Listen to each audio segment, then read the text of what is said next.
Betsy, we call the roll, please. I note that all board members are in attendance this evening. Okay, thank you. Let's see. Need a motion at this time to approve the agenda as presented in your board packet tonight, with one exception, and that is I would like to add a 4.3 after our items from closed sessions that would provide some preliminary discussion on our boundary revisions right after that, before anything else tonight. So I need a motion to that effect, please. Make that motion. Thank you. And a second, please. Thank you. And call the roll, please. Carter? Yes. Kopp? Yes. Marley? Yes. Sweater? Yes. Kiermaier? Yes. Weitzel? Yes. Reeses? Yes, thank you. Next item we have is action items from closed session. And we have one set of minutes, closed session minutes to approve tonight. That's February 25th, 2013, as presented in your board packet tonight. Motion to approve those? I didn't see those in the board packet. Yeah, they weren't actually in the board packet to review. They were not? Oh, they were earlier, I thought. They weren't. She might Okay. have put those off till next meeting. Then we'll put that off till next meeting. So we have no items then for closed session. I Right. thought I saw them in there earlier. Okay. We had regular minutes, but not closed Okay. session. I don't think Joe finished them up. All right, then next will be 4.3, and this is a preliminary discussion, administrative and board discussion on some of the items that we've talked about here for the last month on the restructuring of the boundaries for the district. And Jill Larson, our assistant superintendent, and Jim Lovelace, our director of transportation, will be presenting this message, or the information. And I will tell you right now that this will not, at this time tonight, this is not an action item. This is strictly information at this time. Okay, so I wanted to back up a little bit and give some history on the rationale for the change. When GES opened, it was a capacity of 550. When we opened, we were right around about 500. So there was a little bit of room for growth. In typical staffing patterns, we average about 50 to 75 new families a year. And there's in and outs to every one of our schools. Currently, we're at 606. So this becomes a problem because for next school year, we're out of space. Due to the current enrollment numbers, GS needs to add some sections of 4th and 2nd and possibly 1st, and we have to remain at 6 for 1st with hardly any wiggle room. Mr. Lovelace is going to show maps in just a minute, but when I talked with him, we talked about why. And we do have some rapid growth in these 3 subdivision areas, and then the rest of the growth is scattered elsewhere. And then also, if you keep scrolling, Betsy, we also looked at boundary criteria. This is what the first action team did when we built the GES. They went through and looked at these. These are in no particular order, but these are what they looked at. And when we do talk about subdivisions whole or divided, we're not always able to do. And 2 subdivisions, when I talked to Mr. Lovelace, 2 subdivisions are not completely whole, and that is Lake Point and Fox Creek. So we talked about that. So you can look at those. Currently, right? Currently. Okay. And when we talk about enrollment, it's up and down. For example, we have never had a high number like we have had currently register for kindergarten at Ball. This is an all-time high. Mr. Viola has 91 students currently enrolled. He has the highest number of kindergartners pre-registered right now at 91. So, you know, there's enrollment patterns are very hard to predict. Then on the next page, there were some former considerations that when we talked to the board, Mr. Lovelace and I, in January and in February, we talked about former considerations, and you can see the numbers of students. Some of that was before, so A was in January, before kindergarten.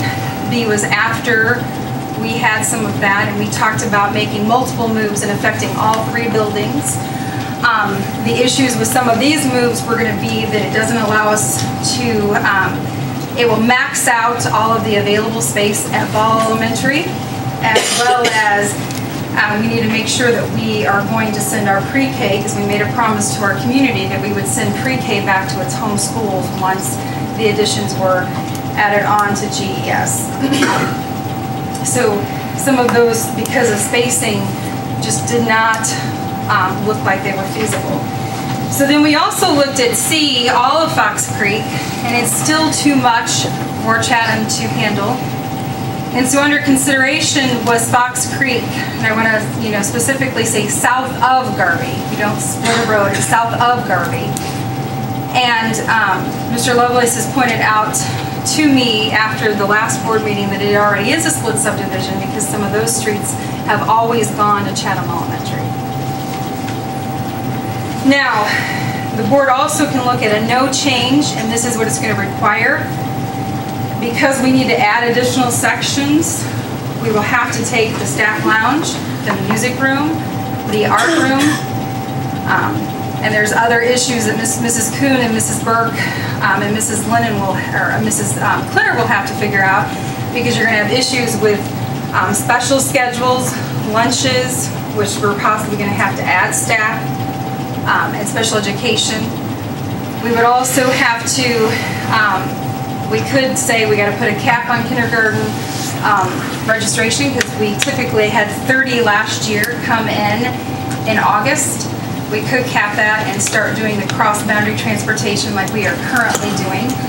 And we've had to do that for 10 families now with cross-boundary. And in fact, it's more than 10 because I had 4 people show up in one family. We had to do cross-boundary just Friday. This may include also increasing class size, because you never know who's going to go in and out.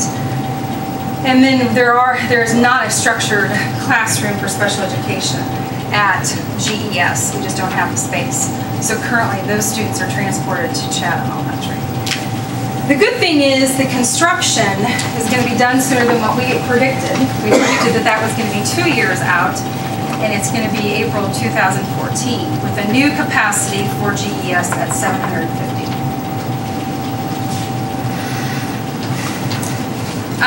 Future development, so let's look long term, is that west of Ptarmigan, south of Mansion Road, that's kind of unknown, and it would be CES or GES. Stout Properties, the 104 that I talked about last week for GES. Toronto Terrace, that's 18 lots right now. The South Park Drive, it's still unknown, it's still being developed, and then the potential development for Prairie Vista Drive. And there's 30 single lots there. Where's Prairie Vista? That's a road that runs just west of the apartments, just between Ptarmigan and the apartments, off of Mansion Road. So we can show you maps, but I would like another month to study it, because we will postpone K night for the entire district. I want to talk to the art teacher and the music teacher on how they can deliver that curriculum on a cart. It won't look like Chatham Elementary or Ball Elementary's music and art, because you just can't do that without being in those classrooms. We'll have to look at staffing and additional cost in order to set those classrooms up as a self-contained classroom. And I also would like to poll the parents, the current parents at GES, to see if any of them know for sure that they're moving, because those transfer requests come in and out all summer to our school. Let me back up just a minute. So we've looked at all these options like Jill presented we've looked at since January. In January we looked at a couple of options, and then in February we looked at a few other options, and then as of lately we've looked at 2 different, Betsy, if you'll scroll up just a little bit, we looked at another option of whether or not we could take Fox Creek. At first we had talked about, and I'll remind you, I know we talked about this last month, but or last week, we talked about the possibility of moving Crow's Mill, because of the location of that subdivision, moving them back to Ball Elementary because they're very close to that school. The hard part about that is that we would have to move students out of Ball Elementary to Chatham Elementary to make room for the Lake Point and the Crow's Mill students. And so we said, that's not necessarily a best case scenario either, because we're shuffling students from here to there to make room for these students to come in.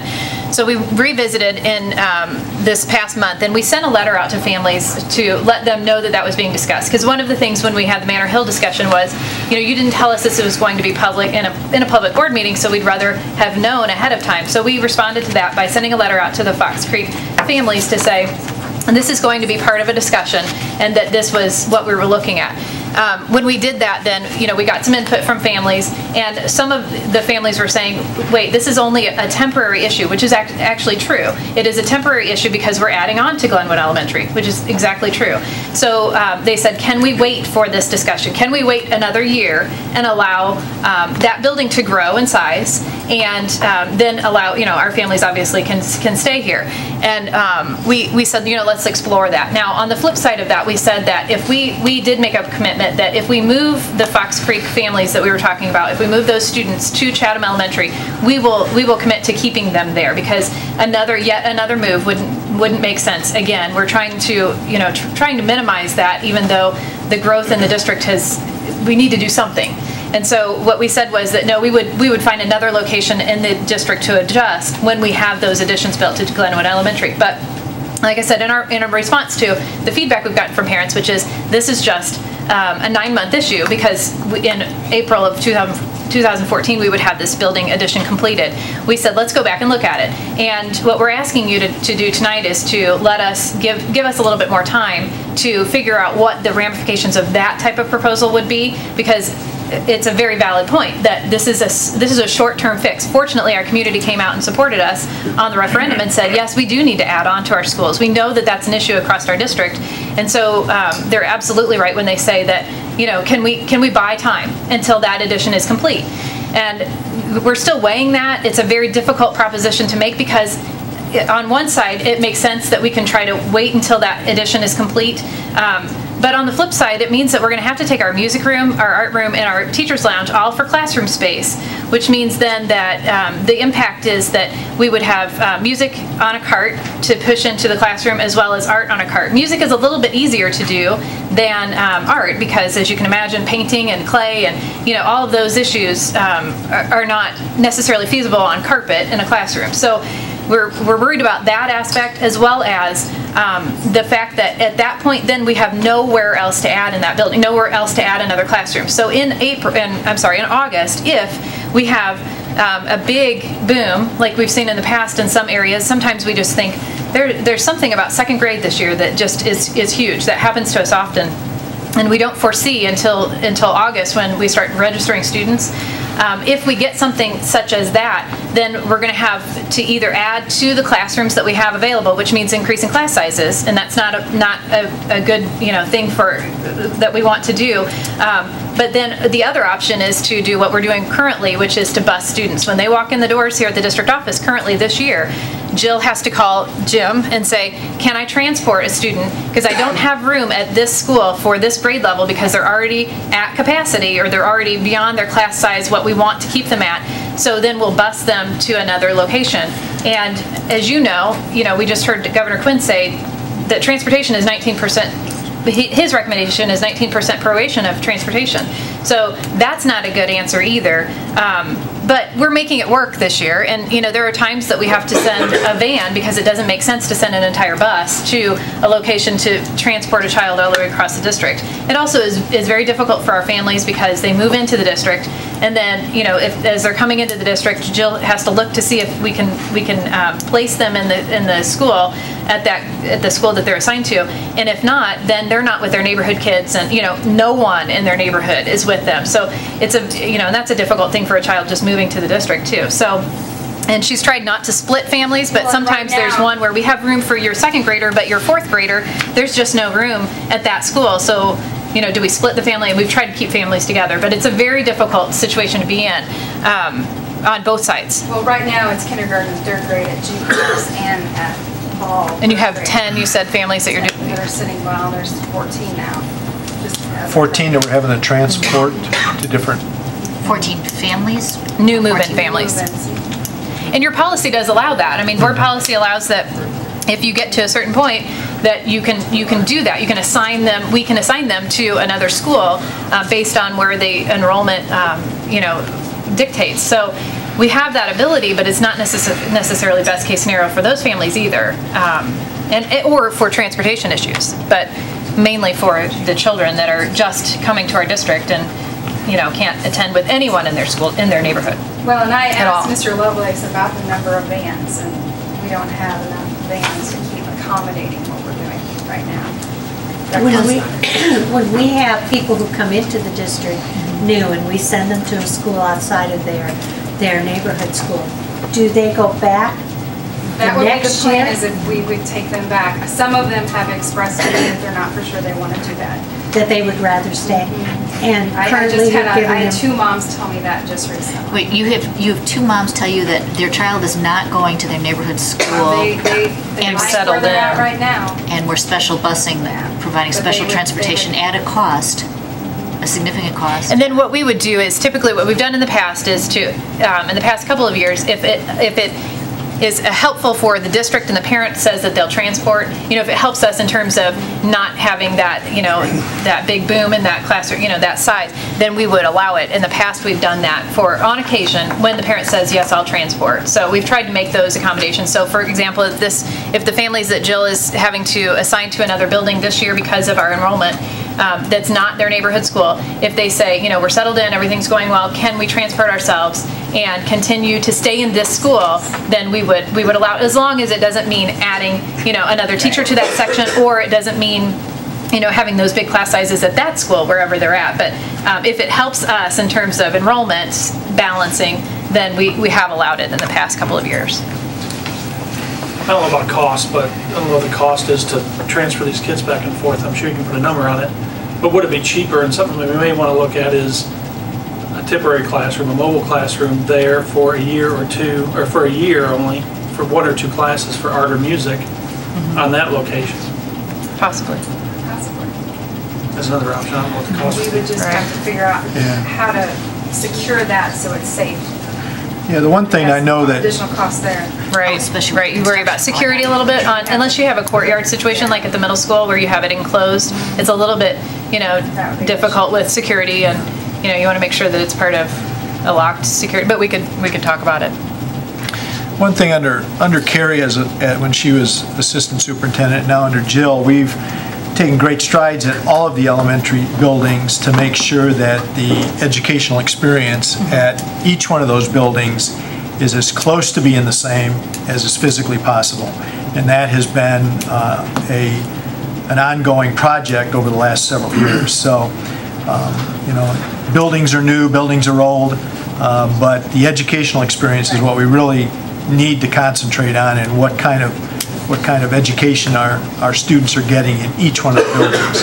And at one time, probably back 10, 12 years ago now, each student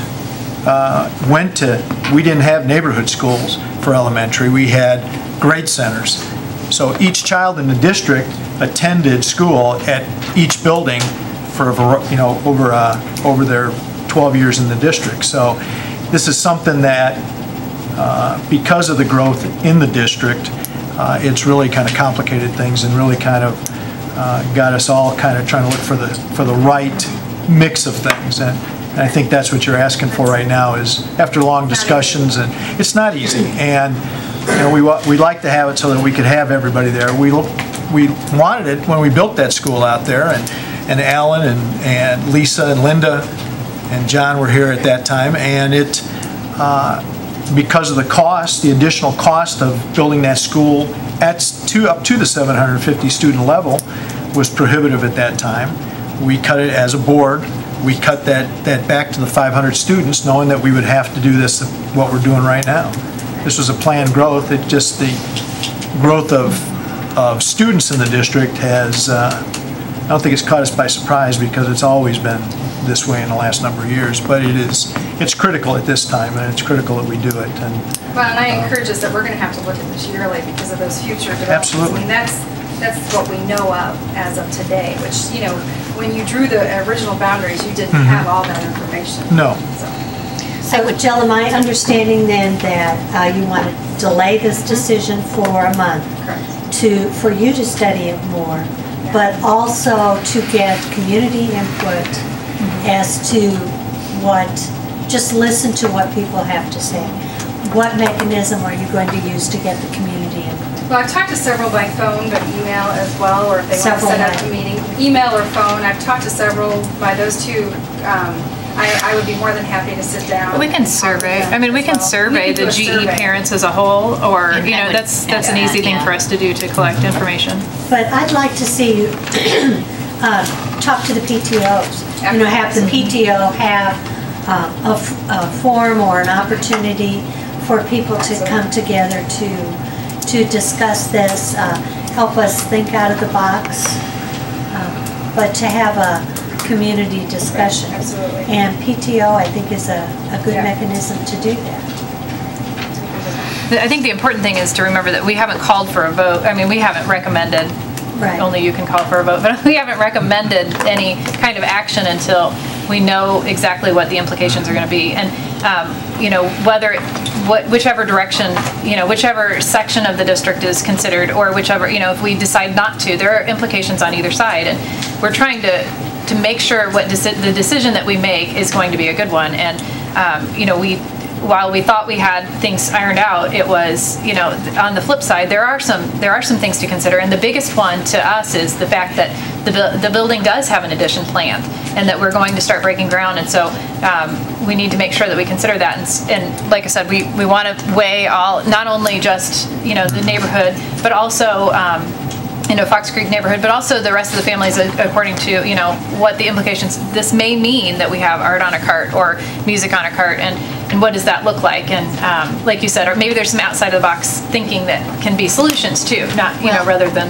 And I'd like for those kind of questions, if we are going to survey the parents, because a parent may say, that's not really what I want for my child, you know, is having art on a cart, music on a cart, because that may not be a reasonable response either. Right. But We can have think we like need comments to- boxes. If we have an opportunity to provide information to the community, so it is the decision of the board as to what we vote on at the recommendation of the administration. But it's going to be necessary, I think, to have the community really understand what we're talking about, what the full ramifications are, and to have an opportunity beyond just a school board meeting to find out why we're thinking about what we're thinking, what the numbers are. Are there other ideas out there? Knowing full well that no matter what decision we have, somebody's not going to be happy. But we have to make a decision based on what's best, based on information. Jill, when you talk to new families that move into the district, when they move in, do they specifically want to be at a certain elementary school, or do they Some just? do. I mean, a lot of the times the realtors will tell them which elementary. I mean, my recommendation for future would be that we don't, I mean, the realtors are gonna have to say that, you know, the Ball Chatham School District looks at boundaries every year. It may be GES, but it may be CES. I mean, I think they need to know that information, and Carrie can take that back to the Chamber of Commerce, who should meet with them monthly. I mean, I do think that needs to be stated. Good question. And we may be looking at another elementary school sooner than what we thought. Oh. Well, and you know what's interesting, when I've talked to parents. That's a scary thought, isn't it? When I've talked to parents, they said, well, what about the intermediate center? And I said, no, we're adding on to that. So I've had some really good conversations on it.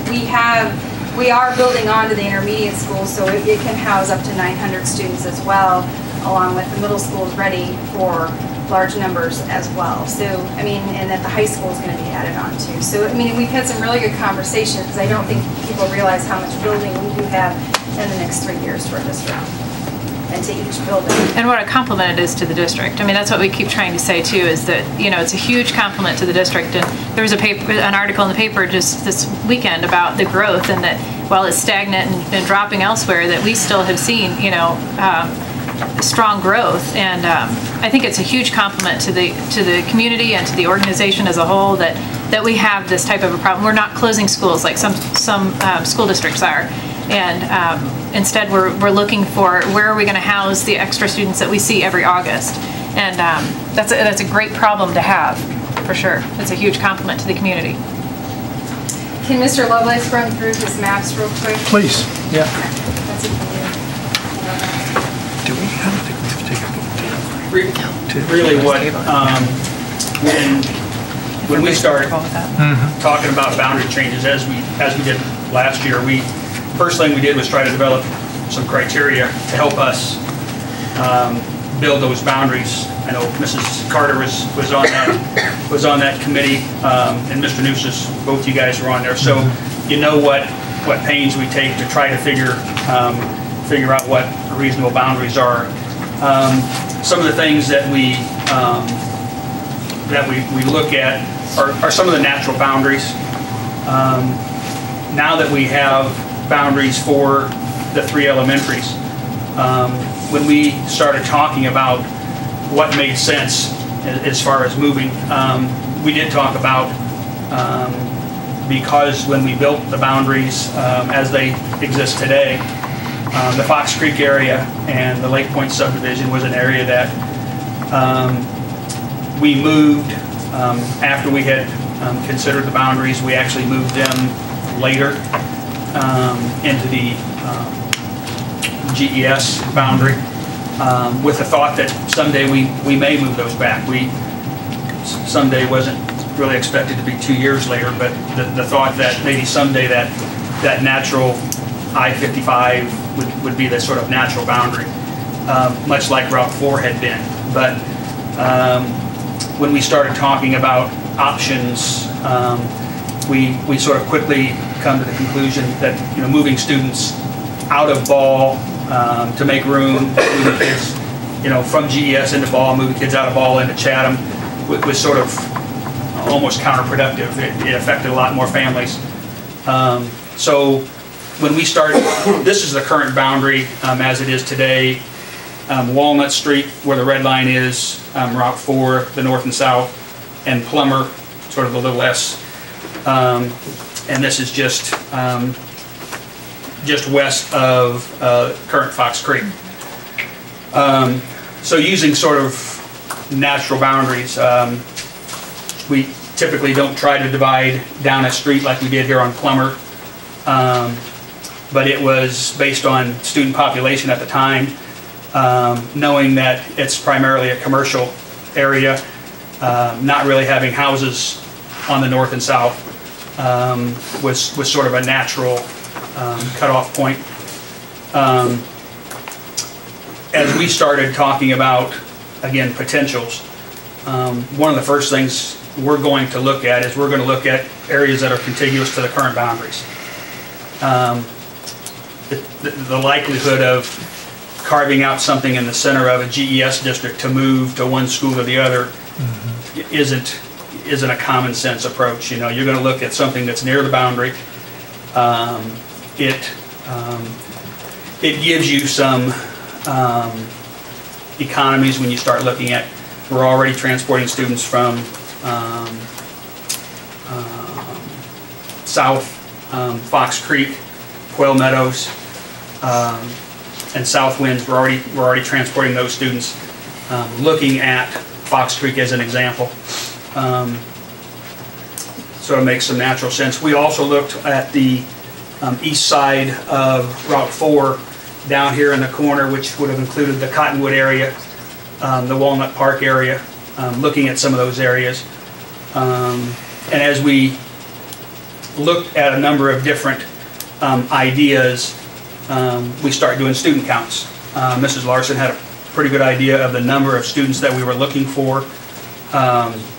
So, Betsy, can we go to the next one?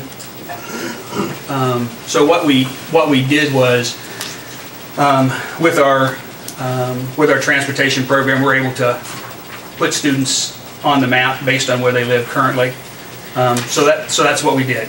We started pulling these students up in all the different locations that we were looking at, trying to find the right match between an area and the right number of students. Betsy, the next one. And the blue line is the current boundary today. So once we identified them, we went through and further sort of stratified the population by identifying what grades they were in. As you heard from Mrs. Larson, it's not just enough to know the right number of kids. They have to be in the right grades. I mean, there's a lot of, it's a lot more than just having the right number of students. So we went through and starting adding up how many kindergarten, how many first, second, third graders. You won't see any fourth graders because obviously next year they're at GIS. So we didn't include those in what we were looking at. The next slide, Betsy. Based on the numbers that we were looking at, we've moved the line a number of different ways to try to determine the right number. And we were looking for that 60-ish number. And so, again, sort of trying to use some natural boundaries. Route 4 on the far right-hand side, and separating the area in this fashion gives us 56 that would move. If this were going to be the proposal, it would be 56 that would move to Chatham. The 47 would remain at GES. Could you slice that up differently? Absolutely. I mean, you could redraw that a number of different ways, but to meet some of our criteria, again, trying not to go right down the middle of a road. If you notice, the north-south boundary here is actually the back side property boundary of the houses that face Ptarmigan. Right, they're on the east side facing west. The top boundary is actually on the south side of the properties on Garvey, so it would be the backyard boundary, if you would, between Snyder and Garvey. Could you divide that up differently? Absolutely. But this was one of the ways that we did that without trying to divide streets, without chopping off certain students in halfway up the street. Could you divide it right down the middle? Sure you could. But this sort of meets with what we've done in the past of developing a boundary. And then Betsy, the last one. And then based on that, again, just the stratification of how many first, second, third, and kindergarten students would be in that area. So that was what we had done in trying to come up with a solution. Is it the only solution? Yeah, it sounds like there's a lot of options that we can consider, but this was one of them. Can I ask on the previous slide, yep, the goal was to capture then, you guys about 60 students? Yeah, we captured about 63 if you add 7 of our kindergartners that are registered. Right, but so the goal was to capture about roughly... This is just current students. Right, but the goal was to capture roughly 60 students.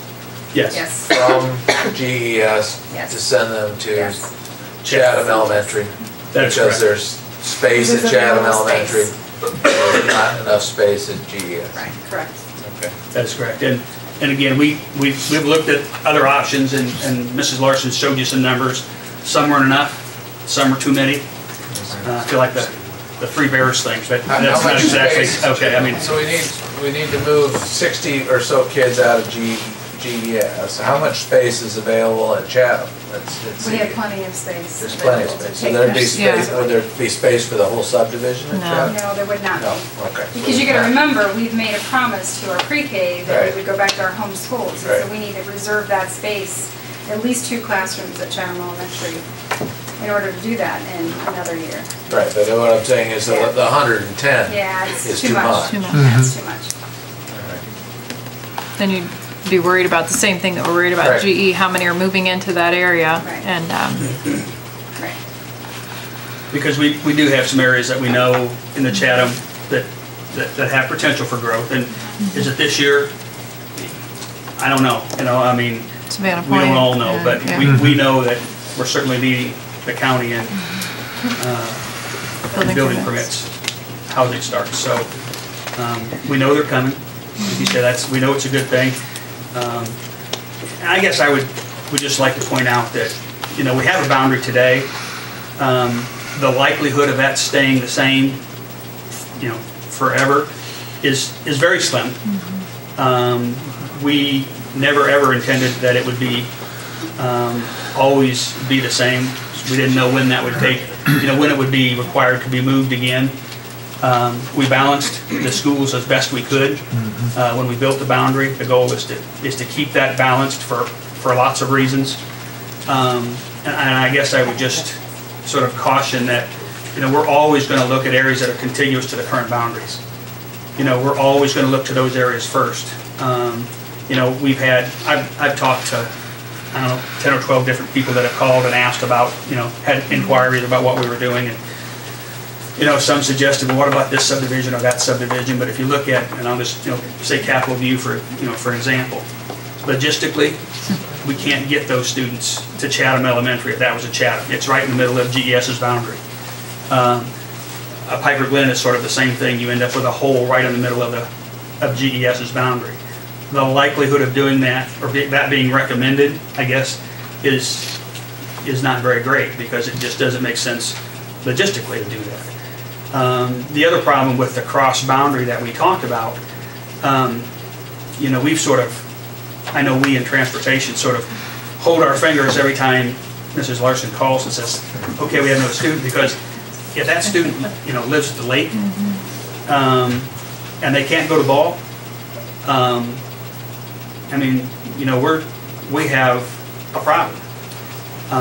We've been very, very lucky, and I'll give, you know, kudos to Jill. She's worked with families and have been able to work with the principals, and, you know, we've been able to find some solutions when we've run across some that were going to be extremely difficult for us.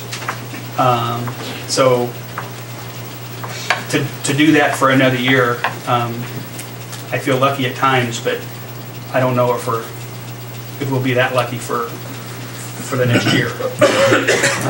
So, Jim, is there going to be growth fairly close to Chatham Elementary? You know, that South Main area, is that? The South Park is the South one Park. that we identify probably as the first area that we know there's housing starts in there.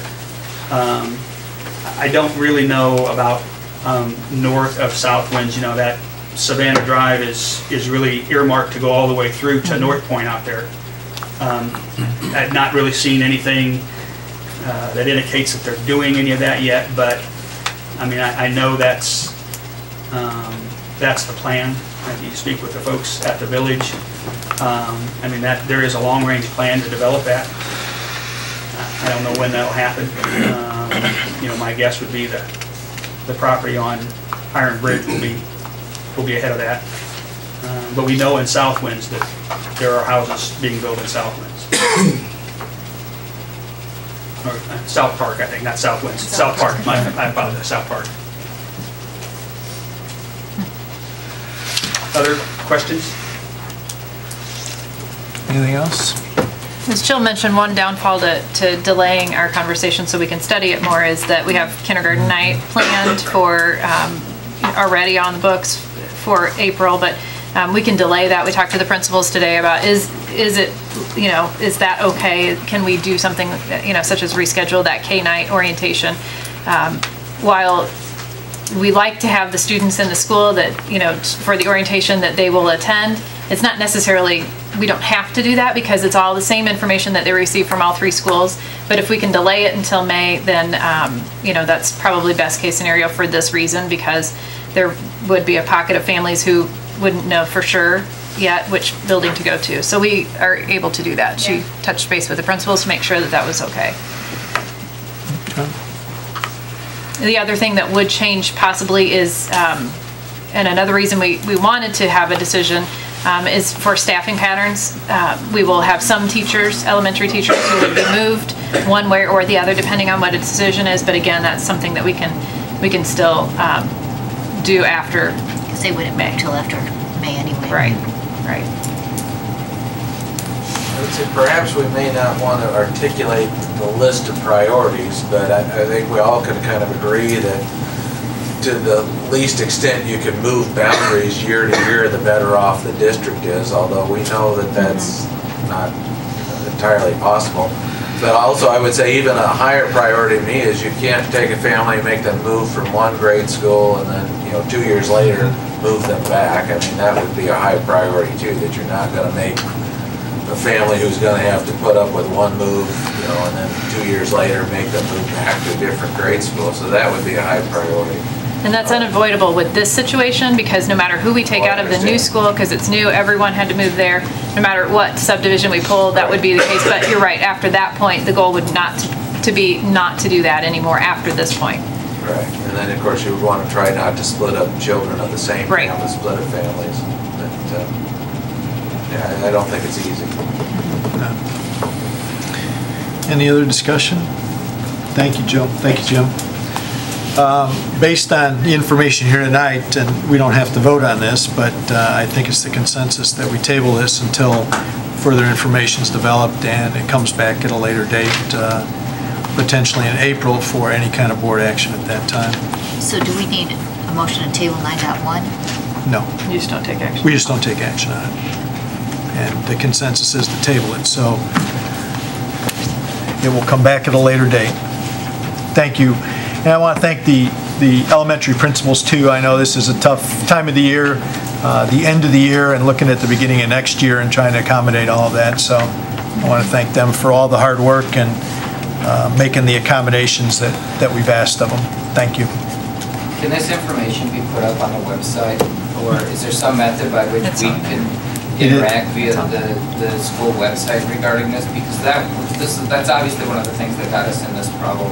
We received a letter, clearly the information. Can I interrupt you for a second, please? That letter was that this was a done deal. That was one of the things. Sir, can I interrupt you for a second, please? This is our meeting, it is not yours. Would you like to come up to the podium, please, and make that statement? This is the time for, if you would have let me finish on this, this is the time for people to address the board on anything that's on the agenda tonight. This is one of the things. This is not a open discussion meeting. This is a board meeting. This is where we do the business of the district. If you've got questions, if you may want to make a statement, you can come up during the proper time and do that. But it's not a back and forth between the board and people in the audience. When is that time? When is it time you can ask questions and get answers? Well, 5.2. 5.3. And that's what I was going to, we had one other thing before that. But this is a meeting in the public. It's not a public meeting. This is the board is doing the board's business. One of the options that the administration has is to set up a public meeting so that people can converse back and forth with the administration, ask questions, and help put this thing together, help craft this. But it doesn't do anybody any good to lobby for a specific point of view at a meeting like this when we're trying to make accommodations and to make sure that this next school year runs smoothly for everyone. And I appreciate your patience on this, and I moved that up tonight just so we could have some discussion early on in this meeting, and we wouldn't get into we wouldn't get into some of the things that we potentially could get into. So let me go to 5.1, which is communications, a good news report. And Carrie?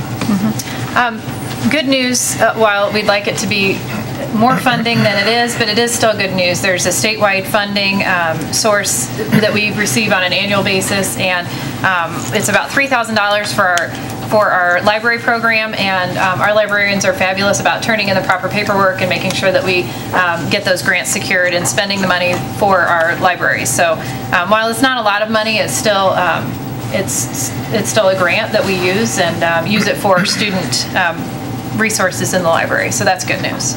How is back when my children were little and I spent a lot of time at book fairs, are book fairs is successful, which of course contributes an awful lot to our libraries? Absolutely. Yep, absolutely. The book fairs, the proceeds from those go straight back into the building. And there's libraries. Still just as successful. They've still been. I don't know this year's numbers, but I know they've always done very well. Okay, thank you. On 5.2, this is an opportunity for visitors to address the school board concerning any agenda topic.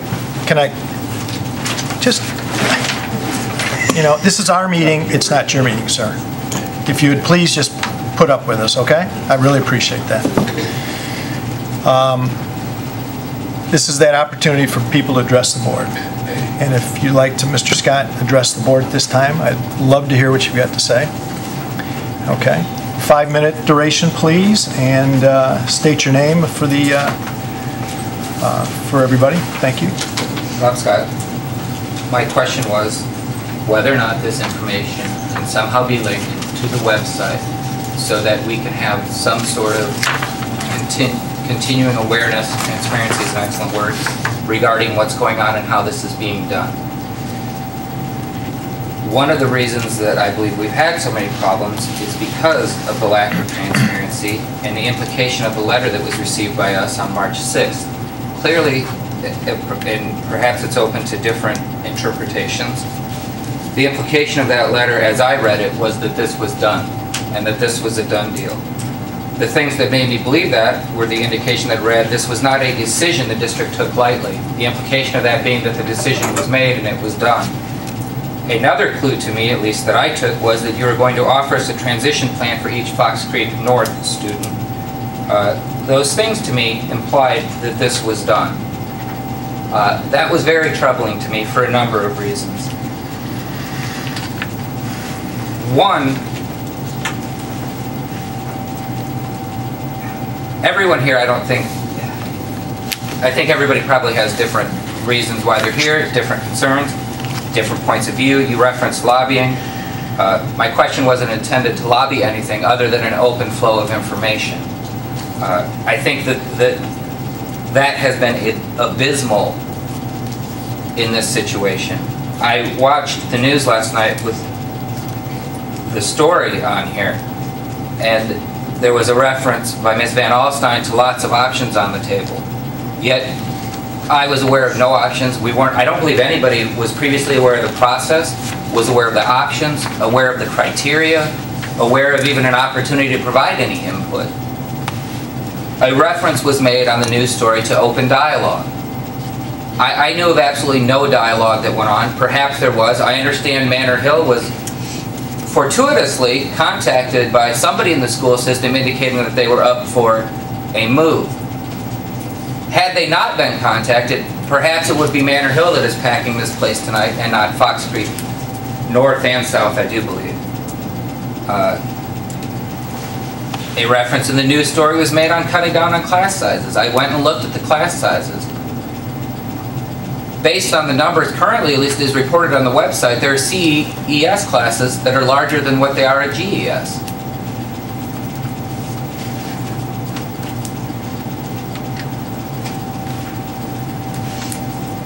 We voted with a fair majority to give this district another $35 million.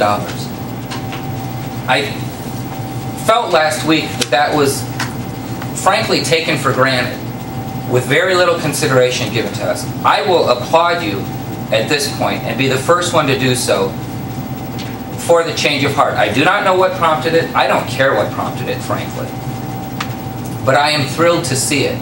All we want is an opportunity to be heard, an opportunity to have input into the decision-making process, knowledge as to why it's being done. I know everybody's going to have different preferences. You talked about art on a cart and things like that, and that's going to be a personal choice. But the fact of the matter is that it's going to give us a choice. It's going to give us some sort of input. To feel as if you have no say and no value regarding the process is frankly rather disheartening, especially in light of the property taxes that you pay.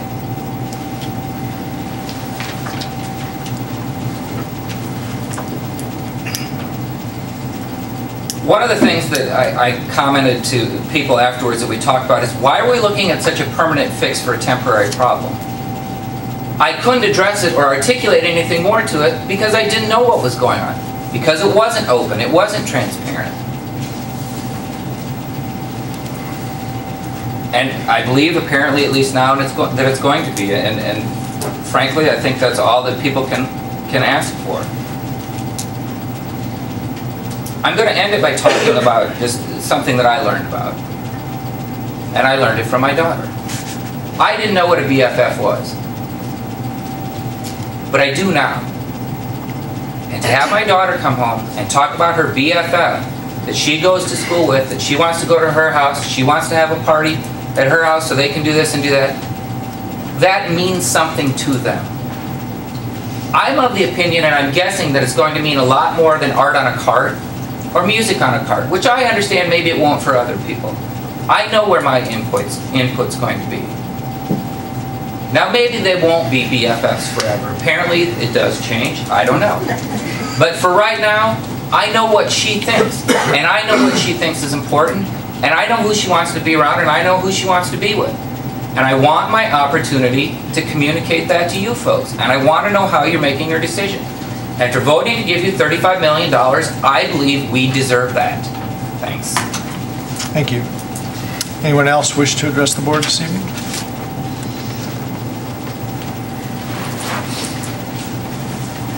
Okay. Thank you very much, everyone, for attending tonight. And this will come back up in the meeting, and you'll hear a lot about it between now and the next meeting. So we appreciate the input, both last week and tonight. Thank you very much. Next item we have is our consent agenda items. 6.1 through 6.8. Is there anybody who wishes to pull anything out for individual consideration? Hearing none, then I need a motion then to approve. I will say that under 11.0 we will be also talking about the financial report at that time, but it will be approved at this time. So 6.1 through 6.8, need a motion to approve those consent agenda items as presented in your board packet tonight. I move. Thank you. And a second, please? Second. Thank you. Betsy, call roll, please. Harley. Yes. Potter. Yes. Petermeyer. Yes. Weitzel. Yes. Carter. Yes. Tough. Yes. Reeses. Yes. All right, we have some personnel consent items, 7.1 through 7.4. Anybody wish to pull anything out for individual consideration?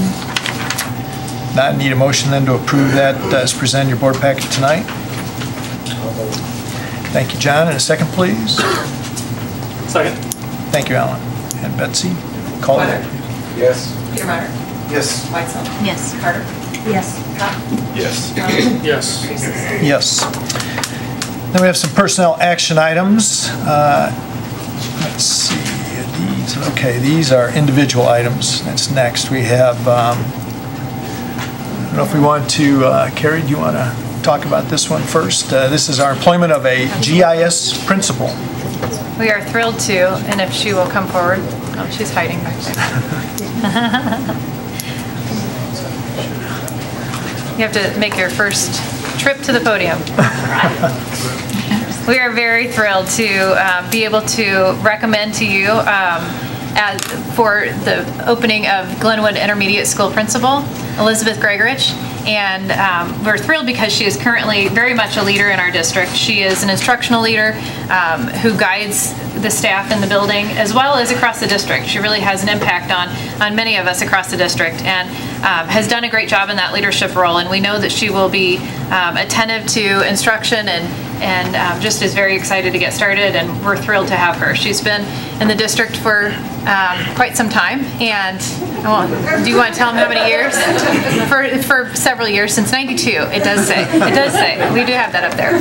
And she's just been such an asset to our district, and we know that her stepping into this leadership role is going to be a very positive thing, and we're very excited to have her. Thank you for having me. Yes.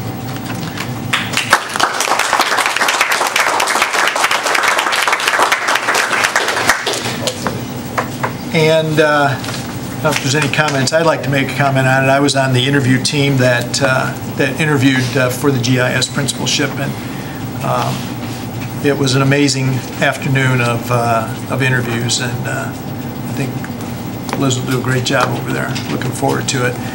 And also, I usually don't do this, but I would like to make a motion, because I was on that interview team, to confirm her as the GIS principal. So I need a second for that. I second. Thank you. Any other comments or questions? sister is thrilled. All right, Betsy, call the roll, please. Weitzel? Yes. Carter? Yes. Cup? Yes. Harley? Yes. Quetter? Yes. Petermeyer? Yes. Nucis? Yes. Next is our employment of our Glenwood Middle School principal. Next to the podium. There she is. Okay.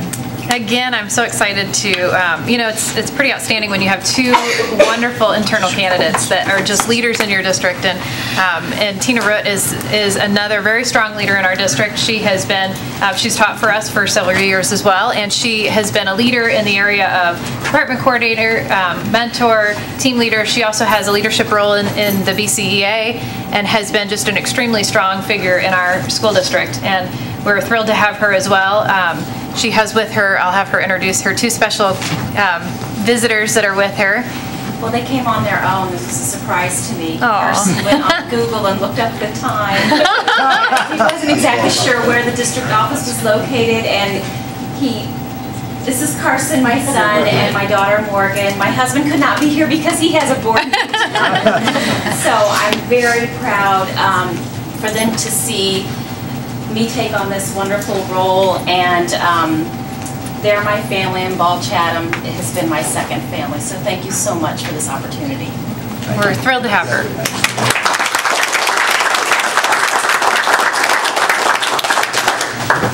Tina's in the family business. Her husband is the superintendent in Auburn, so she's in the family business. I assume that's where he has a board meeting too. I had the privilege of also sitting on the interview team for GMS, and I can't agree more. We have a wonderful candidate that will help GMS to continue to be the best school it can be. Thank you, Tina. Would you like to follow that up with a I would. I move Okay. that we accept Tina Root as the principal of Glenwood Middle School. Thank you. And a second, please? Well, and I'll second that, Okay. since both of those wonderful women were some of my daughter's favorite teachers. Great. Okay. Motion and second. Call the roll, please, Betsy. Carter? Yes. Cup? Yes. Harley? Yes. Quetter? Yes. Petermeyer? Yes. Weitzel? Yes. Nucis? Yes. Next item, we have resignation of a certified teacher, and that is Tina Root. She's got, in order to get, I guess we should have done that first before we hired her. Because now she's got She two had to get jobs, hired but- before she would Oh, resign her okay. position, I'm afraid. So anyway, Make it need a official. motion to approve her resignation as a GMS social studies teacher to accept this position as principal. I'll move. Thank you, Steve. And a second, please. I'll say Thank you, John. Call the roll, please. Cup? Yes. Harley? Yes. Quetter? yes. Petermeyer? Yes. Weitzel? Yes. Carter? Yes. Nucis? Yes. Oh, go ahead. Go ahead. On the next one, 8.5 is a recall of her. 8.4. I'm sorry, 8.4. I skipped ahead. The recall of a full-time teacher. We talked a lot about our RIF list and the fact that if we had resignations or retirements that came about after those RIF lists were released, that we could then recall straight back into those positions. And this is the first one. It's a great day to have Tina joining our administrative team, but it's also a great day that we can pull, on the aside from that we can now pull off our RIF list one of our teachers who's also a wonderful teacher. So that's an exciting thing for the district because we're gaining a really strong individual as a teacher, or I'm sorry, as an administrator, but also keeping one of our very strong teachers. So it's all around good news. Okay. Need a motion then to approve that recall of our teacher. I'll make that motion. Okay, thank you. Second, John? I'll second. Thank you. And call the roll, please. Harley? Yes. Quetter? Yes. Petermeyer? Yes. Weitzel? Yes. Carter? Yes. Cup? Yes. Nucis? Yes. And I'm sorry, I forgot to mention her name. Danae. It's, Renee? yes, Danae Scheidenhelm. Next, 8.5 now. In tandem here, the next one is that Danae's position was, she was slated to be a half-time, so she had been reduced from a full-time teacher to a half-time teacher with our budget reductions. And so since we're sliding her into a full-time position, we had an ability to pull in someone else who was off on the RIF list into a half-time position. So it's a break even for the district, but in terms of FTE, but the good news is, again, there's someone else that we can pull off the list, and it's Lauren Meneghetti, and she actually is a Glenwood grad and was currently taking over for a vacancy that we had with when Ms. Sarah Fricke resigned mid-year. So she's doing a nice job as well, and it's great to be able to, again, pull someone back off the RIF list. You need a motion then to approve the recommendation to recall Lauren Meninghetti as from part-time to full-time for next year. Thank you, John. And a second, please. I'll second. Rick, thank you. Call roll, please. Yes. Petermeyer. Yes. Weitzel. Yes. Carter. Yes. Kopp. Yes. Carling. Yes. Basis. Yes. Next, we have a, can I help you with this? Yeah. This is, with the resignation of GMS head custodian, we need to recall a custodian, Terry Branham, that was honorably dismissed last week. So any comments, questions? Do you have anything else to add? Nope, same thing. It's nice that we can, pull someone off a RIF list, so. Need a motion then to approve that as presented in your board packet? Thank you, John. And a second, please. Second. Thank you, Alan. Call the roll, please. Carter. Yes. Kopp. Yes. Carling. Yes. Cutter. Yes. Petermeyer. Yes. Weitzel. Yes. Basis. Yes. Next item we have is to honorably release GHS and GMS coaches who are non-district employees. And one of the things we're trying to do is to, we release these, we do this a lot on a year-to-year basis, but this year especially because of some of the RIF issues that we've got, we are releasing these. A lot of these coaches were former retired teachers from here, and they stayed on to coach. But this year we're releasing all those coaches, and then it will be up to the athletic directors to come back to the board to recommend who we hire. And I think one of the things that we want to do is to look at internal candidates as much as possible to enhance their abilities here in the district and their value to the district, as opposed to having. Not that they haven't done a great job for us. A lot of them were head coaches when they were here, but we want to make sure that our current employees have the opportunities to take those jobs if they want them and if they're qualified for them. Right. So, any questions about that? And I need a motion then to honorably release the GHS GMS coaches who are non-district employees as presented in your board packet. I'll make that motion. Thank you, Lisa. And a second, please. I'll second it. Thank you, Linda. Call the roll, please. Petermeyer. Yes. Weitzel. Yes. Carter. Yes. Kopp. Yes. Carling. Yes. Cutter. Yes. Basis. Yes. 9-1, we've already talked about. That's tabled until next month. On to number 10, our ISAT 2013 changes. Mrs. Larson? I wish I had good news on this one. Illinois State Board of Education has changed the cut scores for this year's, and let me back up. We just completed the 2-week window for state testing, grades 3 through 8. Everyone takes a reading and math test, and grades 4 and 7 will take the science test. And we just completed that, and the state has changed the cut scores. And you got to remember that ISAT's going to be around for 2 more years, this year, next year, and then we'll go to the new PARC assessments. But with them changing cut scores, there's going to be a decline. So what the state did is on their IIRC website through Northern Illinois University, you could actually use the new cut scores and compare the data to see where our students would fall. Last year's data. I did that. I compared how we performed in October up to, with the 2012 ISAT. And I ran them through the new cut scores. And overall, there will be a 19% drop in reading for our district. And that's pretty average. The state average is 19% reading. And we will average a 21% drop in math, and the state average is 26%.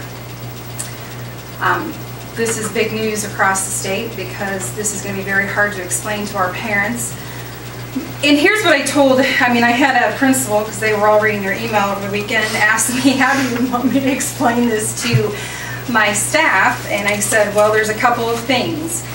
that the drop is not a result, it's a result of raising expectations, but not a reflection of student or teacher performance. And I think I put that up there in one of my bullet points. These new expectations do not mean that our students know less than they did before or are less capable than they were in the previous years. It's just that we're raising the bar on how well students are prepared to meet college and career readiness. Because there has been a major disconnect between ISAT and PSAE.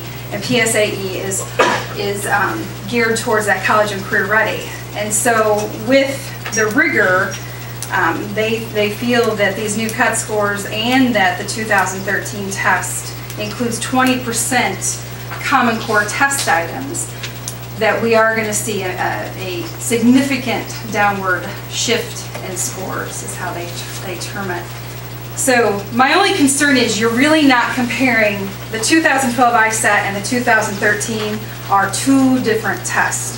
So that has to be stressed because 20% of 2013 includes Common Core test items. So you're not really comparing apples to apples. It's apples to oranges. They've done this before, the state has done this before where they've changed cut scores. So, I mean, we are going to have to, with Betsy's help, get that word out to our parents. We'll alert them this week that there is going to be a change, and then we'll do some more PR when the scores are released. But, you know, this is tough to explain. So we don't really know if our students will drop that much, but when you run it through the matrix, that was the drop that I got. And the other thing is, and I continue to stress this, is that ISAT test is just one, one piece of data. We always try to triangulate our data for students. It's just one snapshot in time. So are there questions? The scores don't come out till the summertime, is that correct? Yeah, we probably won't get them until June, is what they're expecting. Yeah, I don't know. I mean, the reason we're using common sense, it's almost like comparing, you said apples to oranges, almost like comparing apples to pineapples. Because you've got two different tests, absolutely, and then you're changing the score. I mean, you're changing the grade, kind of the grade point, or whatever you want to call it. You're changing the whole scale of how it's graded. So I think most people are going to kind of understand that. And I think if we can say, well, we've got our literacy metric here, and that's not, so whatever reading score the third or fourth graders got, compared to his score last year, but here's your literacy metric, and just understand this is a different test. The real question is, what does the state or the federal government do with it in terms of No Child Left Behind and that kind of stuff? I mean, to me, that's the bigger issue. Is the artificial criterion that the state, or more importantly even the federal government, how does that qualify in terms of the No Child Left Behind of criteria? Well, they're still debating some of that. You got to remember, this is only 2 years because the PARCC assessment will be formative on top of being summative. So, there'll be 4 tests, and it'll be online, and there's going to be more immediate feedback. So it's supposed to inform instruction, and the summative part will be more at the end of the year. So you're right. I mean, it's just a lot of change. And I think that's more to the point, is explaining this is all changing, and even these tests are going to be just a couple of years, and then there's going to be something else anyway. So it's just a big transition over the next 4 years for everybody. Yeah. So just wanted to alert you. Thank you. Just trying to communicate it, because some parents who are used to seeing that their children exceed standards might now meet, or those that have met standards for several years, will be listed as having not met. So it's just trying to communicate that those cut scores have been changed by the state. There's just something that, when you say cut score, I think some people are going to want to know, well, what does that really mean when you say you're going to change the cut score? They just, well, there's a whole, we can post that on. Yeah, that's a good idea. Post that link. Saying the average non-educated, non-educational area person is going to say, well, what do you mean if they're changing my thing would be the old and the new cut scores. Right, changing the level of, because they can go back and look at their child's last year's scores to see where they would have been, like Jill's talking about. Yeah. Do they still get reported as you're in the 10th percentile or the 20th percentile or the 30th percentile? Yeah, they'll still have. They'll still have the answer. The percentiles are only taken from day 1 in testing, so you gotta be really careful with percentiles. There are only a certain number of questions that. But that's good information to post too. Those would be important things to kind of explain. Question. The PARCC scoring, those you know, they want us to test up to 4 times for that, and that's gonna be additional to ISATs? No. No. ISAT's gonna gone in replace- 2 years. I'll take This the year, place next up. year. Well, all right, that's more tolerable. I'm still not thrilled with testing our kids that many times a year in addition to our testing, because I think As long as it's, it's formative and we can use it If it's formative, it'll be good. along the way, rather than just summative and just giving a label. If it helps us change our instruction to meet the children's needs, then I think I'm gonna reserve judgment if you don't mind. we'll see. Thanks, Jill. I think that's a valid point. Next item we have down to financial is our couple things. Cash flow analysis, 11.1, line of credit 11.2, and I think you're going to comment on which one, other one was that? 6.5. The fund balance. Fund balances, yeah. In any order? Best we can pull the first one up. This is a reminder of the cash flow analysis. PMA helped us put this together. We're projecting out a couple of years. We're doing just basic assumptions for revenues. Obviously, that's always in flux with the state, so it's really hard anymore to predict what's going to happen with revenue, particularly given the most recent news about transportation now being possibly only funded at 19% of what it's supposed to be. So those are things that we just don't know from year to year, so we just do some general assumptions with revenue, and again, some sort of general assumptions with expenses over the years. This is the one you saw last year, or last board meeting, last couple of board meetings you've actually seen. And the red is, of course, where we're dipping below cash on hand in order to pay bills, is basically what you're looking at there. And the farther out we go, the worse that gets if current trends and current levels of expenses didn't change. There was a recommendation to reduce the budget for next year by at least $3 million. Proposal was presented to you, and we recalculated that same chart basically with that assumption. Everything else staying the same, and you can see drastically what just that little impact did over the course of the next couple of years. It used to, the previous chart dipped as low as about 11 million based on those projections, and if you scroll down just a little bit, Betsy, you can see that even with just these projections, a couple of years out, the farthest it's looking like it could dip hovers around 5.2. 5. So even a small change now has a greater impact down the road.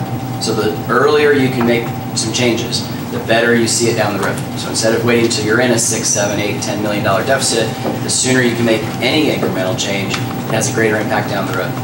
So even that $3 million change this year went from what was possibly an $11 million deficit to now only 5. I mean, so that's, again, it's a projection.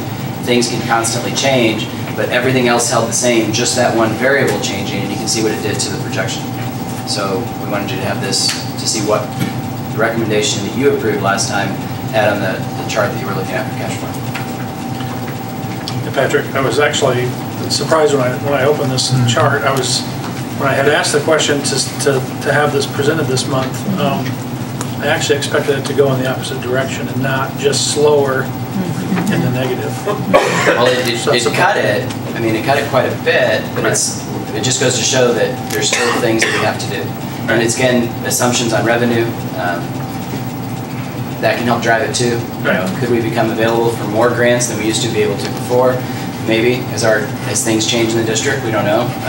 Will the state start paying level funded even? I mean, we don't know. I mean, all those are variables that can change. We have to sort of assume the worst case scenario on that side. Still. And PMA is pretty good about being conservative with their figures, you know, so. Right, I was of course hoping too that you'd start to see at least it had balanced out. Right. But it did drastically cut it from, you know, even 2 years out being 11, potential 11 down to 5. I mean, but it didn't stop what, you know, we still have to make some changes. You still have that point in time where you have to borrow to make payroll or accounts payable because of the way the cash flows. And are the teachers we're going to hire to staff these new classrooms reflected in these balances? Well, again, you're basing it on your current spending trends, and you have a current contract that expires with the teacher side of it in 2014. So those are known figures through that time period. After that, you know, the contract would have to be renegotiated. We don't know what those salaries and potential increases from year to year could look like. So all of that, again, is another variable that would change this cash flow. I mean, like the teachers who would be hired at GES in August of 14. August of 14, we don't know what that contract would be. Our $3 million, August of 13. Oh, no, those are, no. August, when the construction is done, that'd be August of 14. Right, that's and what she said. And we don't know what that contract would look like. So we don't know, we couldn't project project that far out on the contract with Right. just the certified staff because we don't know what the salary schedule could look like. What are your assumptions here in terms of the state? More or less. The state general aid formula. More or less flat with just a little decrease, whereas your expenses, you show a little increase. What, shall I ask them tomorrow when I meet with them? State board? At least at the time Or that we PMA? did this. No, the education funding, for the education committee. At the time that we worked this with PMA, that was the general assumption, was go ahead and project just a slight downward decrease again of state funding, more or less level in certain areas, but still go ahead and assume there'll be just a little, a couple of percentage points less based on revenues because it was trending that way anyway. Again, to be conservative. Does it assume the same enrollment all the way across that as well? Yeah, I mean, again, that's where expenses come in, whether or not you're going to have some increase in expenses, and so we see those continuing, as the projection goes, you're going to have some increases in expenses. Steady. We have shown approximately, give or take 75 to 100 students a year. Obviously, that comes with cost, so that's assuming your expenses may go up. Along with Rick's question, what about growth in commercial property? We've got a couple of big... And that's based on continued growth of EAV. This is? Yeah, based on where the charts you've seen for the referendum to show what we were assuming a minimum of 3% growth in EAV. That's reflected in this too, that we're maintaining just that low level of EAV, how much you could tax and things like that. And again, the board has some options there if they need to down the road with what you levy and things like that, but that's assuming just a base minimal increase, which again, we're very fortunate. We are one of the districts that's, at least for now, continuing to see growth in our EAV, so that does help some. It seems to slow the depleting, doesn't seem to have stopped. But other districts are in the other boat where their EAV is declining and are finding it's even harder for them to generate revenue. Refresh my memory. For example, Menards just opened. Correct. When will that come on the... It's based on as I remember, based on the January 1 date, so they weren't open on January 1. Oh, so it's gonna be. So it won't be next year, it'll be the following year. Right. It's where it's like a 3-year process from when you think. I mean, that's when we'll get it. That's not necessarily what money. money... We'll be requesting it from before. Yeah. Right. From that previous But year. it's due, we'll get the money that's there. Based on the EAV, right? Yeah, okay, from January 1st. So, January 1st, I believe. so it won't hit this EAV, but it could next year. Yeah, it's got to be a So full year. This coming November, okay. the projection of what new growth we may see, that Menards should be in that projection of new growth among some others that are going to be opening this year. There's a lot of growth going on right there, actually. Commercial growth. But there's a 1 or 2 year lag between. Right. Yeah, That's what we're talking about. Yeah, it can almost be 3 if you time it right. Oh, if they tell And there's some more growth going on the south side of Shields. I've seen some, I haven't been by to see what the building is, but there's a footprint and there's plumbing and stuff going in. The hotel. Is that the hotel? Yeah. So that's great. Holiday Inn. That's great. So that'll be another anchor for potential the strip mall, the outlet mall or something that's supposed to be there. Once that anchor's in place, I think those are coming. So 4 or 5 year term. but I've seen them working on that just the other day. They were working on it. So, Patrick, the revenue that we're getting cut on is from general state aid. Continuing to see cuts in general state aid. As you know, this year we were All our other revenues more or less staying staying the growing. same. Titles, fortunately, have been staying the same relative. So we're somewhat fortunate there. We actually saw an increase this year in titles. So some things we tend to see going up depending on how they work in our favor. So luckily the other grants, food reimbursements, not sure. Transportation looks like it's the biggest by far. If the governor's budget goes through as projected, that's a huge cut for transportation. And that's separate from the GSA? Correct. That's another one. It's a mandated categorical, but it's another one. So instead of getting even a flat funding of what you thought you were going to get this year, they want to fund it at only 19% of what you're supposed to get. Will our Title I be hit by the sequester? But we think about 5%, the federal funds. Build America bonds, Yeah. 14,000. And we have Build America bonds. Yeah, we have Build America bonds, and we've been receiving a refund on some of those, so Sequester hits it's 5%, but it's only supposed to do is 5%. I estimate, you can just ballpark this out. My ballpark, if the general state aid formula had kind of remained in its trend line as it was when Lisa, Linda, and I got elected to the board in 2009, we're down about $5 million You forgot about Alan. total from what then Because Alan it's his to. fault. We'll blame it on Alan. We're down about $5 million in terms of just what should be sitting in our bank account from what the state has kind of either formed by legally, theoretically, what we should have expected to have, just kind of arbitrary cuts. Although I don't see that changing, to be honest with you. No. Going down. And this year we're looking at 80 to 82% proration. And the state board's still advocating for even full level funding of the statutory requirement of 6,119, which has been several years now without an increase, but at least funding that at its full amount would still be a tremendous help to districts. And well, that's where I got my trend. It's about $5 million over the last 4 years. Yeah. And it's going to be more next year. And as you saw in one of the revenue projections, or not the revenue report, that the state is through Friday is still down over $850,000 that they currently actually have vouchered and owe us money for that we have yet to receive. Okay, anything else on that? I have a question, if you can go back. This is cash flow analysis for our overall budget, and we may have to use our line of credit to float that little red balance there. We will have to use Can we go back, Betsy, to 6.5? Sure. The treasurer's report. This is kind of the accounting and our audit consumption. Then if you can click on the fund report there on the right, that's it. Yeah. And when I ran this report and I shared it with Ms. Penelstein, I mentioned at that time this was an area of concern only for me, but I assumed it would be for the board. And the reason you'll see two of the funds listed as negative is we just received the annual financial report from our auditors at the last board meeting, and you approved that.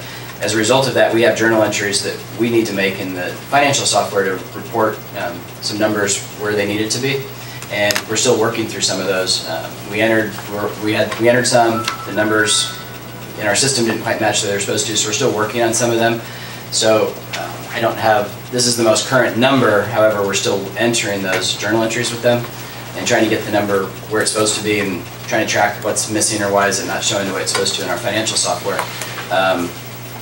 And so I had expected that, and we had talked about this when, in order to get through this, we knew we had some working cash. We'll need to use that money to offset costs in some of our funds. In this case, the two that you see, the Ed Fund, the IMRF. We knew we would have to make a transfer at some point this year to help cover some of those costs before we go to the line of credit, so that we use some cash that we have. And I need to bring you a resolution to do that, but since I didn't have the exact number because the journal entries still weren't quite matching the way the auditors wanted them to, I didn't have that number for you. I will have it for you at the April board meeting. So it's a little preview of the April board meeting. There'll be a resolution before you asking for your permission to transfer, which you're allowed to do, out of your working cash into your Ed Fund to pay the bills that you have to offset those costs before you go for your line of credit. And then when the money comes in, then you pay back your working cash so that it puts it back where it's supposed to. So it's a loan from one fund to another, but you have the authority to do that. Right. I didn't have that for you at this time, so they didn't have the final number because I'm still doing those journal entries. Because that was my concern in terms of, I know the audit's going to hit us a couple of times. Right. I think about this issue because you're not supposed to and your loan between loan. Each of these is supposed to be in a separate account, so we should take. And your IMRF for several years, and I don't know why it had actually around this time of year had fallen into that same category. And that was the audit findings, is that mainly in the IMRF category, the transfer from one fund to pay that hadn't been authorized. And as you recall, the IMRF was the Social Security Fund was the fund that had built up a large reserve over time, and that you had made, this board or the previous boards had made a conscious decision to spend that down and to not request via the levy for several years so that you could spend that down. And we have to turn that back around, or we're requesting, because the fund had gone too low. So we're trying to correct that too. But yeah, so I'll have that corrected for you at the next board meeting. The $8 million that's in the capital funds, is that projects fund, is that bond money? That's bond money. Okay. And the bond money and the sales from January weren't reflected because we were still waiting on the, even though they were done, we're waiting on the final numbers as from Chapman & Cutler and from PMA to reflect the exact numbers and where exactly the funds went. So at the time that this was done, this is through February of course, that wasn't reflected yet. Even though the January sale has been done, they'll show up there as well. So you'll see the second sale should reflective in there, should be by the next board meeting, but we hadn't had those numbers yet. They were waiting on something, they didn't have them to us yet. the money's in the bank, but I didn't have it to reflect in the software. It's probably double that at least. Just about. It's pretty close to 17 million. Yeah, but you take that 8 million out. But there were a few fees, which would be common. And this one had, not only was it referendum money, but it was also a refinance of some existing bonds. So those are coded slightly different versus the January sales, all referendum minus fees. So, but yes, that's referendum. Okay. Thanks. Yep. I'm glad you asked that. And Betsy, you can go back to 11. I do have an action item before you. I mentioned this a little bit at the last board meeting, is that we have a current line of credit. This is the second fiscal year of that line of credit. It is set to expire on June 30th of this year. We will be accessing that line of credit. It's currently up to $3.5 million, and we will need it at some point in time in the April for sure, and probably parts of May. And then as the tax money comes in, we pay back that loan as quickly as we can to the bank. This is asking for your permission. This is the bid that the letter that we'd actually like to send out. And this is seeking permission for another 2-year line of credit. Again, it's there if we need it, and I anticipate that it's very likely at least another year as you continue to make some changes in the spending and the revenue stream in the district, that it's very likely again in the spring of next year you may find that we're short some cash, as you've seen by the projection already. And whether or not we hopefully wouldn't need it for a second year, but I would advise that we go out for a 2-year line of credit. I've asked for it to actually be increased slightly to $4 million, and that's so that it could cover at any point in time basically 2 full payrolls and any possible board payables and stuff, so that as we've seen payroll increase and costs increase, I just feel that to have that number would be in your interest. We only access what we need, but it would allow up to that amount. And so this would be a bid, if you approved, that banks would then provide us a quote, just as we received before. We'll have they'd be sealed bids, and then we'd open them. The date on this is provided in there. On April 5th, we'd open those, and then we'd review them, and I'd bring them to you at the April board meeting with a recommendation to either then establish the line of credit with whichever bank provided us the best rates, or not. I mean, all this is just a request for bids. So this doesn't lock us into anything. You're not authorizing the actual line of credit. What you're asking is financial institutions to provide us the information of what they would offer us this line of credit for the next 2 fiscal years. It does require them to bid the full amount, and for 2 fiscal years. However, the rates, of course, could be different in each fiscal year based on their recommendations. Will we seek out banks for this bid, or will they seek out? We'll post it in the local paper, we'll post it on our website, and I'll make sure that I send notice directly to the banks that we already have relationships with and community banks in the district that we don't have one, but we know are in the district, so at least they specifically received it from us. But anybody would be welcome to bid on it who received the information. UCB now? UCB now is the current line, but it would go out in the Chatham Clarion in Thursday's edition. If approved tonight, it would make it in time for Thursday's edition. So that's an action item. Yep. Any questions?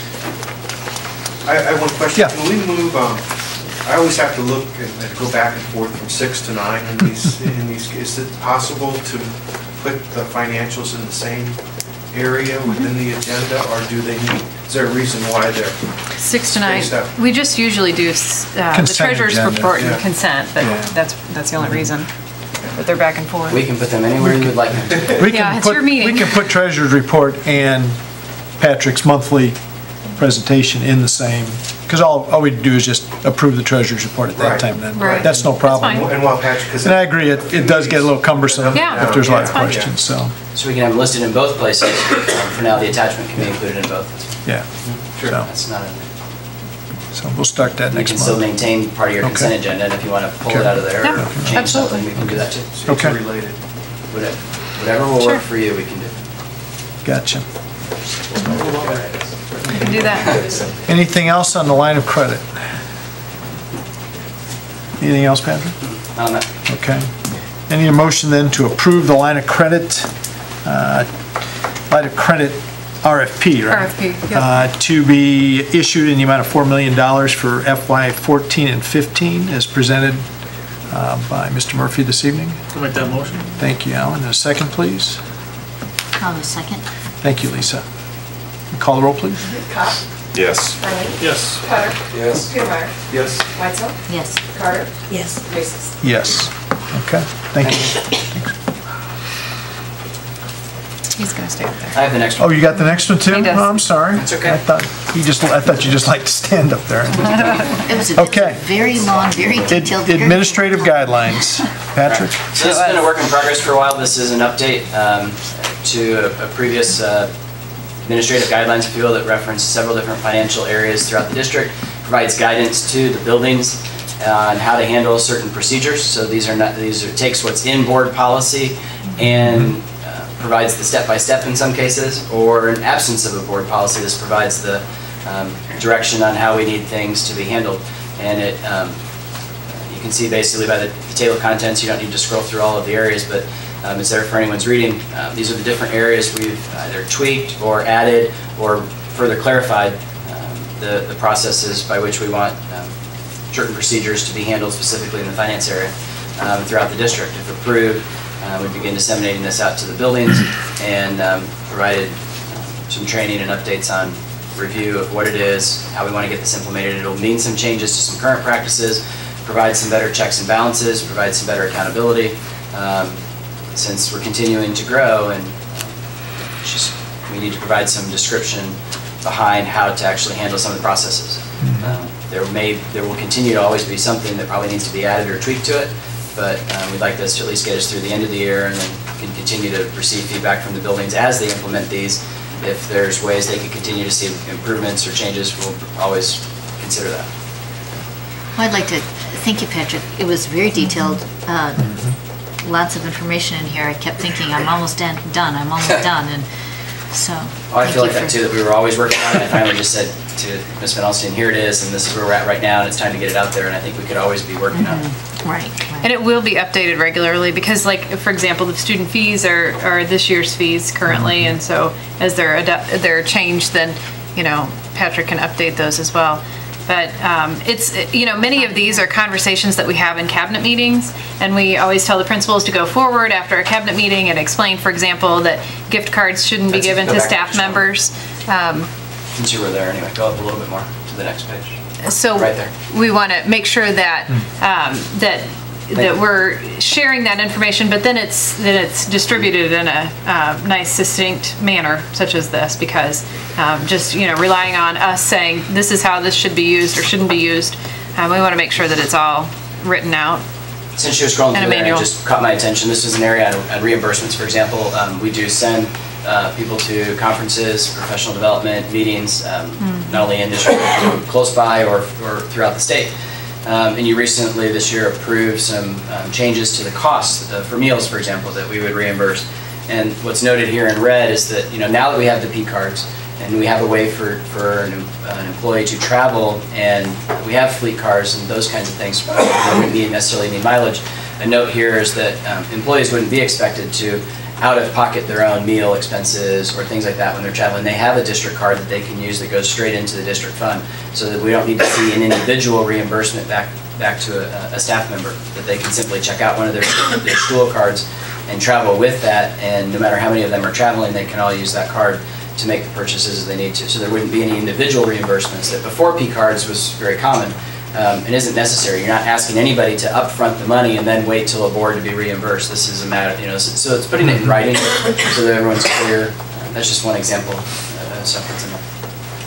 What question, does this address, in the last couple audits had some suggestions to tighten up some procedures or put in place some procedures? It does. I know we're a growing district and we're evolving into more sophisticated checks and balances, and right. This is addressing?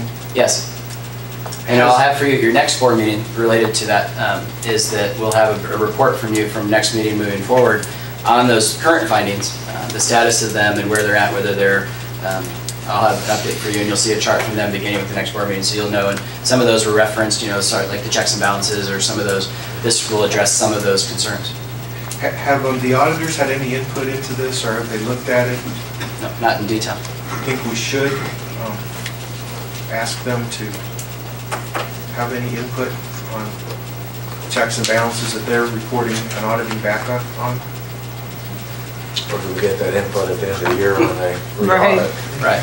Management response to findings. Auditor. trying to be Yeah, I don't know if more they would. proactive Typically- and If reactive. we have a specific question about how to handle a situation, if we, to get sort of their outside input, is this the type of thing, here's how we want to handle this particular situation, here's my recommendation to do this, this, and this, is that, would that be, is that, we can ask them some of those general questions, and sometimes that's come up. As far as, would you proofread our document and see if we're all there?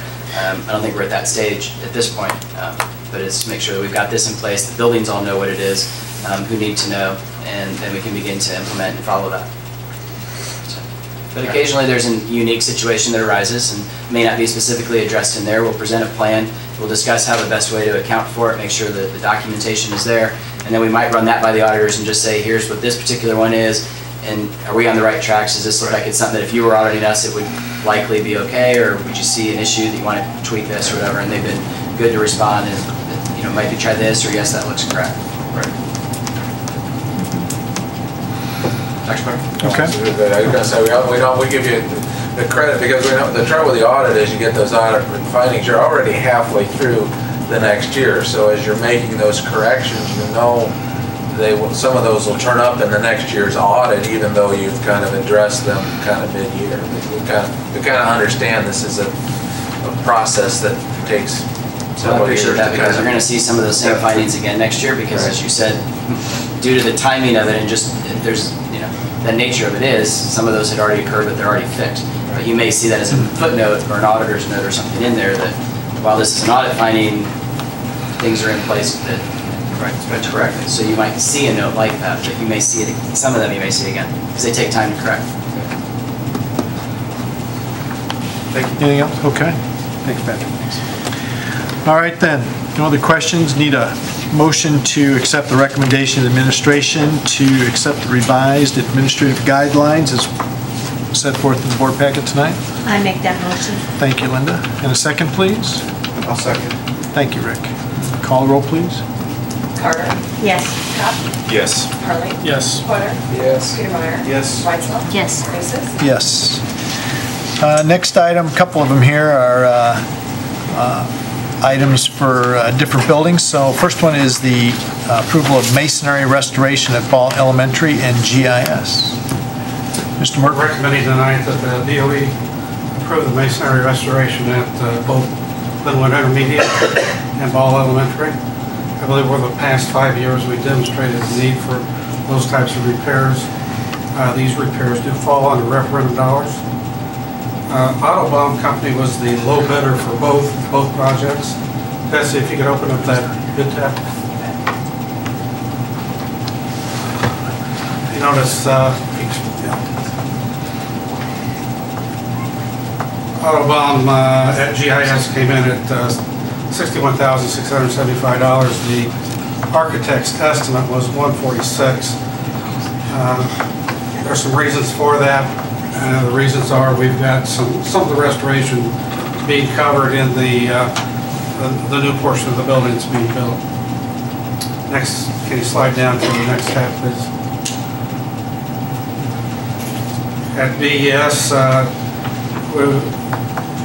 Autobahn came in at $90,880. The architect's estimate was $139,000. And the same reason applies here. We're tearing down building and replacing building, and that's not included as a part of this this bid. Autobahn Company, we've used them in the past. We used them at GES, did a great job for us there. So tonight we're recommending that we go forward with this construction, and this will take place this summer. Any questions? Any questions? All right, then need a motion then to approve the masonry restoration bids for Ball Elementary and GIS. The low bidder was Autobahn. At GIS, $61,675, and at Ball Elementary, $90,880. Need a motion to approve that? John, thank you. A second, please. Second. Thank you. Steve, and call the roll, please. Kopp. Yes. Harley. Yes. Porter. Yes. Petermeyer. Yes. Weitzel. Yes. Carter. Yes. Graces. Yes.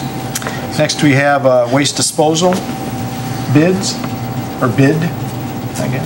We're in the middle of this contract. I was asked to take a look at the contracts if we renegotiate. I met with the contractor, probably the premier contractor for waste removal in this area. After some discussion, we agreed to a 14% savings over the first year. You'd have to scroll down to the bottom. 34,330 was where we were at on a 10-month contract. 29, I can't read that. 961.50. 964 is where we're headed. What we did, we looked at the amount of waste that was being removed from each container. We're able to identify that some of the containers were only half full or less. So we reduced the number of times we took that container away. Some savings there, and the contractor did make some concessions. Again, 14% the first year. There is a 3% escalation over 5 years. By the 5th year, we see a 3% increase over the current contract, current total 10-month total contract. But that's 4.5 years from now. So they are working with us. Again, we're very happy with their performance. So tonight we're recommending that we go forward with this contract, intending to use these folks for the next 5 years. Is this an existing contract that we don't put out to competitive bid, or is it, we could, but we're in the middle of a contract with these folks. It's just renegotiating terms. So this was just a renegotiation, kind of less often pickup and a few other things. Current contract. Yeah. For a lesser price, of course. Well, but it'll extend the current contract? It'll extend the current contract? The contract that we're in the middle of would expire before It'll expire the end of June, July 1st. Okay. is there a reason we wouldn't put that out to bid? Just because he's in the middle of a contract now. But I mean, when it expires, that you wouldn't put it to bid? When it expires, you were going to go out to bid. We could do that, yes. I don't know that we'd see the reduction that we're asking for here, or receiving at this time, but we could do that. Is there a renewal clause in the current contract that we would? 3% escalation over the 5 years of the contract. So we're reducing 14%. Next year it'll be 11%. Gotcha. Okay. Questions? Other questions? Are we required to rebid? No, it's a 5-year contract. No, it's a 5-year contract. In the middle of a contract. Yeah. But this contract expires in June. No, I think that price expires in June. Is that right, Dave? Right, that's correct. This contract could actually be extended for perpetuity. Okay. If we thought fit to do that. Okay. Again, I did check with like 4 other contractors who were willing to bid, but once we started talking price, they didn't think that they could meet what we were currently doing without some major changes in the services that we receive from this country, or this company. We do receive recycle, and they have increased the amount of recyclables that they offer to recycle, which saves us money, which is part of this. So, again, they are the primary contractor for the area. Okay. Everybody okay with it? Okay. And need a motion then to accept the recommendation of the administration to accept the revised agreement with Allied Waste. It's presented this evening for this 10-month total of $29,961.50 with a future escalator of 3%. Correct. Need a motion? I'll make that motion. Okay, thank you, Lisa. And a second, please. Second. Thank you, Alan. And call the roll, please. Harley. Yes. Clutter. Yes. Petermeyer. Yes. Weitzel. Yes. Carter. Yes. Kopp. Yes. Nucis. Yes. Next item is approval of HVAC equipment for Ball Elementary. The bidding for this rooftop equipment actually took place today. and the need for the bidding to take place out in front of construction was driven by schedule. That's if you could back up.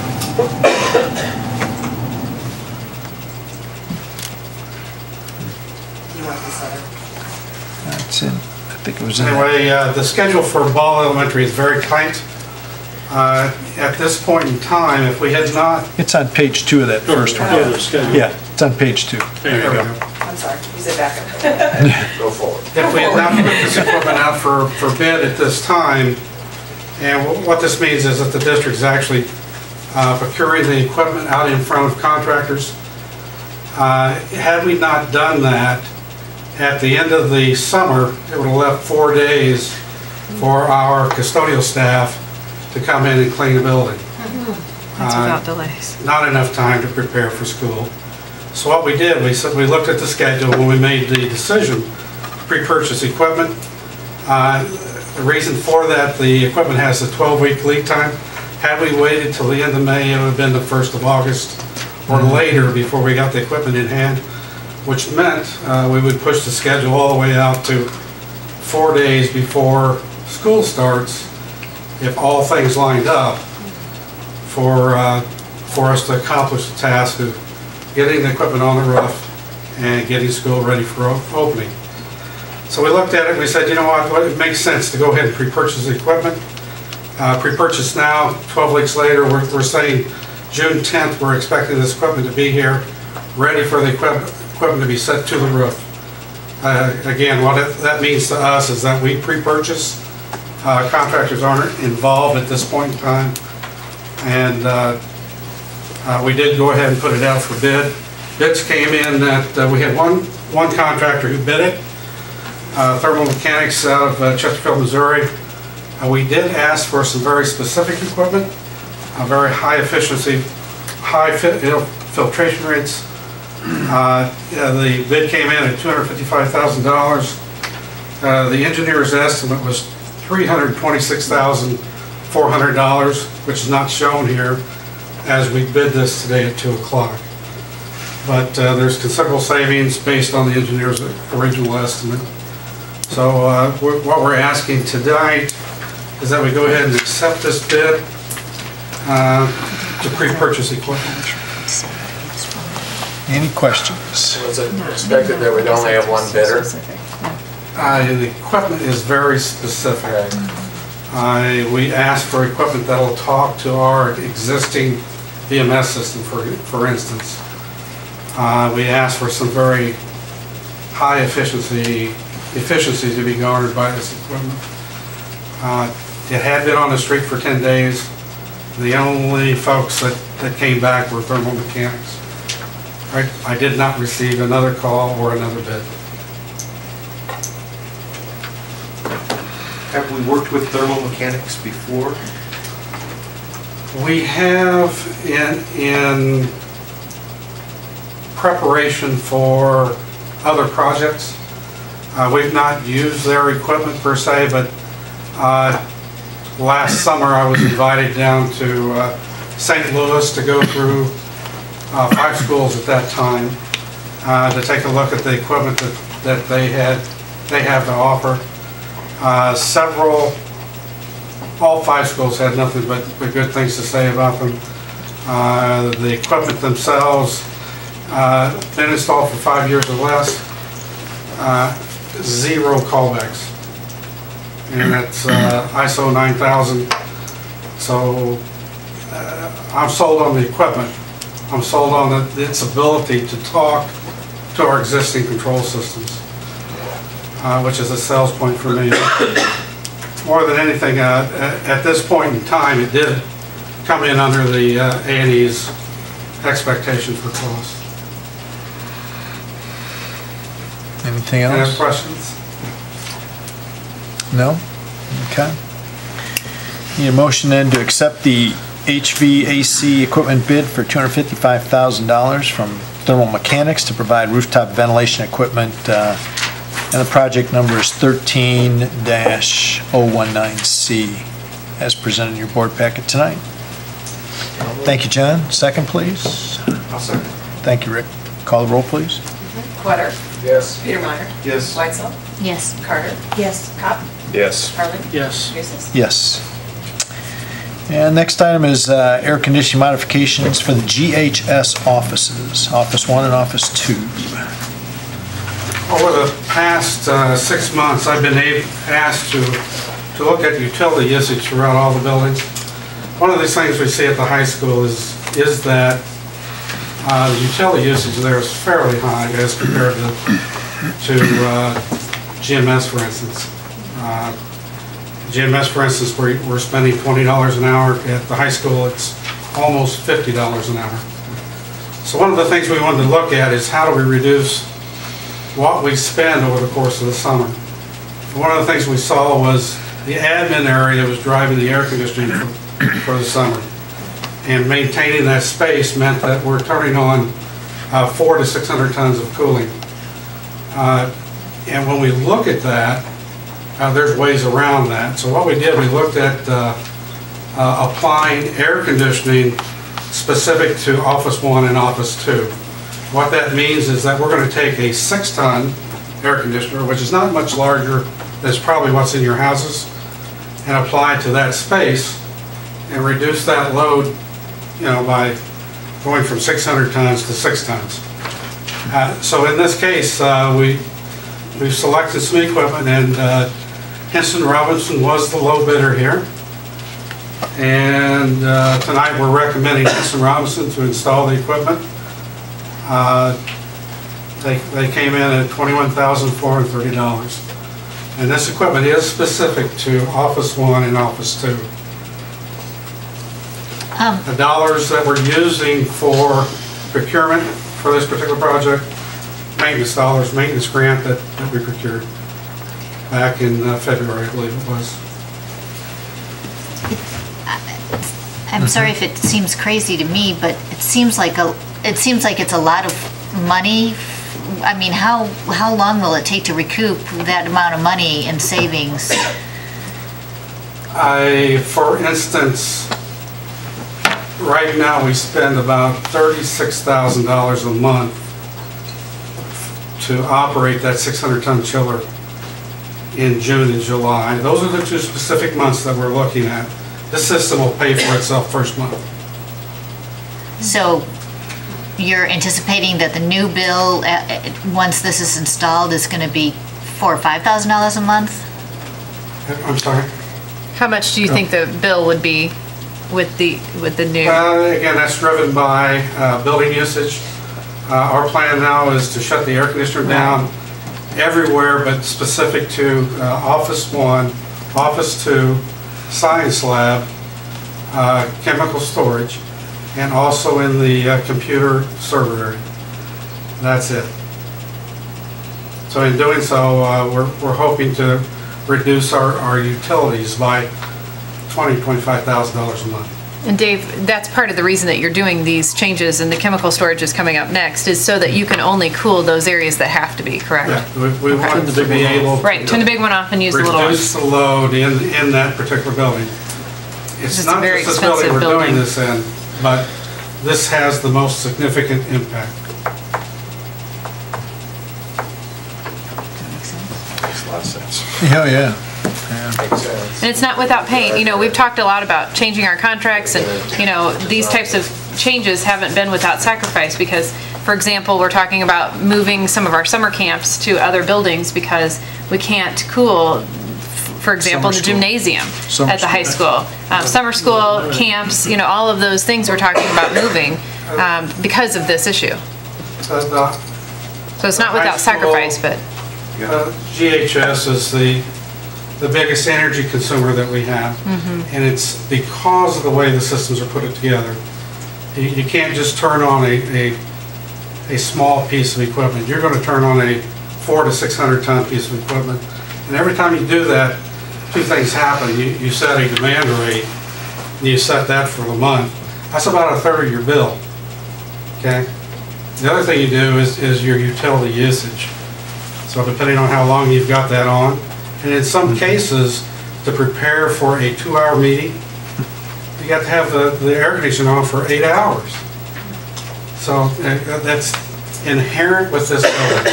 It's just high ceilings, large rooms, and large equipment. And equipment that maybe wasn't designed very efficiently in the first place? It was designed, you know, at the time it was designed, which was 1999, it was designed like most buildings were designed at that point in time. And to say it was designed inefficiently, I can't say that. But this was typical design for that period of time. Anything else? Any other questions? Okay. Then need a motion then to approve the administration recommendation to use Henson Robinson to install its air conditioning modifications in Office 1 and Office 2 at GHS for $430 as outlined in your board packet tonight. Can I ask one question? Yeah, sure. This Go ahead. needs to be scheduled to be put in this summer, so we wouldn't, the district's not gonna see the savings With till your approval, next summer. with your approval tonight, this equipment will be installed over spring break. That's pretty We're quick. prepped. I guess we can't Say hold no tonight. anything else. We're not prepped. So you can come to us in August and show us the savings. Yeah. So, Can you come in August You can and show come the to us and savings? show us the savings in August? You bet. Okay. Now, that's with the preface that we don't turn the air on between June and July. Somebody makes that decision, count me out. Yeah. Can only control so much. So we're moving things like new teacher orientation. We've always held it at the, you know, at the auditorium, you know, those types of things we're really trying to relocate, as well as talk to some of our community organizations that rent our facilities, that can you rent GIS, you know, forum rather than the auditorium. And, you know, so we're making adjustments on the programming side too, knowing that Dave won't let us turn the air on. It's Which is good. it's going to be locked up. And Yeah, Dave's exactly. got the only. Dave's the only one with the keys to that. Kind of an offshoot of this discussion is that Yeah, freshman advantage. we've met with every And utility company exams. that serves us, looking for opportunities to save money. There are none. We're doing everything that we can do at this point in time to save dollars. We had one opportunity to save on gas purchasing. We made that change to GES 2 months ago. At this time, with the opportunities we've got out there, the only opportunities we have now are grant opportunities. So as we enhance our buildings by applying better systems that like you saw at GES, there are opportunities to garner some grants. Water usage, just a heads up. Last year was the drought, the 100-year drought. Our water usage went from 40,000 to 91,000. So those are the kinds of things that impact my budget, and I looked at very specific. Do you have a motion, John? Thank you. And a second, please? Second? Thank you, Alan. Betsy, call the roll. Peter Meyer. Yes. Weitzel. Yes. Carter. Yes. Scott. Yes. Harley. Yes. Potter. Aye. Reeses. Yes. Next, we have, this is for approval of bid for air conditioning modifications at GHS in the, as Carrie said, in the science chemical storage area. The reason we're doing this is that if we have in the past shut the air off in the chemical storage space, what they end up doing is the chemicals dry out, and they end up spending about what we're talking about spending here on a new piece of equipment for chemicals for their lab classes. So to prevent that, what we're going to do is add air conditioning to that space, keep the chemicals at roughly 72 to 74 degrees. And that's the reason for the expenditure. Again, this will come out of maintenance grant money. It's money we acquired earlier this year. That's where we can have some meetings. In this, in the closet? Very short meetings. Yeah, with all the chemicals. Any questions?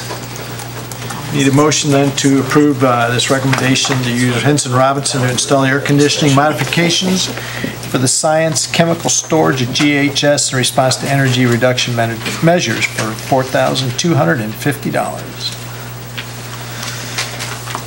Anyone? Move. Thank you, Steve. And a second. Thank you, Rick. Call the roll, please. Weitzel? Yes. Carter? Yes. Kopp? Yes. Harley? Yes. Cutter? Yes. Petermeyer? Yes. Reeses? Yes. Next item, seek bids for supplies and mechanical equipment used by the Transportation Department. We're looking at plastic bags and, Actually, this is mechanical maintenance supplies we use in the shop. It's similar to what we have done for the past several years. And at this point, we're just looking to go out to bid. We would seek bids and most likely bring those back to you in May. We've got a pretty good sized list. For some of you who have seen the list before, it's a pretty extensive list.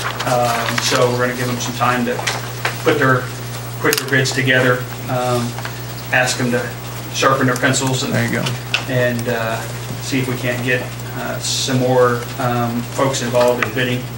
Typically we have 3 to 4 companies, so we're going to try to go out and see if we can't get a few to bid some of the items that we're buying today. And we'll probably have some more items on the list because we've been making some phone calls for stuff that hasn't been on the bid list in the past. We've been calling vendors that we typically buy from, so we're just looking for permission to go out and seek bids.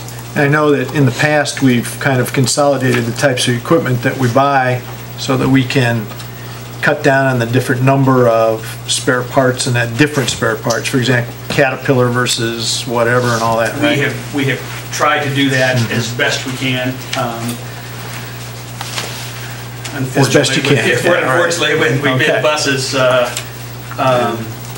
and we buy Bluebirds for the first time in 12 years, that changed that a little bit. But as far as motors and those kind of things, a lot of it's like filters and those kind of things are still very similar. Okay. Absolutely. Need a motion? Go ahead. Our current vendor for this right now? We use multiple vendors. Some vendors don't offer certain things. Certain vendors, are proprietary. We may only be able to buy from a Ponder or a Bluebird.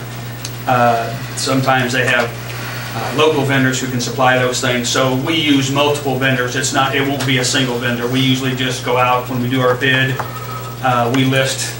It's about 3 pages of items, I think, and we take the low bidder on each specific item. So you'll see multiple vendors, and what we will do is we'll make a recommendation to select a vendor for the low price for each individual product. When was the last time we went out to did this process? Last year. We do it annually. We've done it annually. Any other questions? Need a motion then to provide the authority to seek bids for mechanical supplies and equipment. Thanks, Jim. Thank you, Rick. And a second, please. Second. Thank you, Alan. Call the roll, please. Carter? Yes. Yes. Kopp? Yes. Harley? Yes. Cutter? Yes. Petermeyer? Yes. Weitzel? Yes. Reeses? Yes. Next, we have a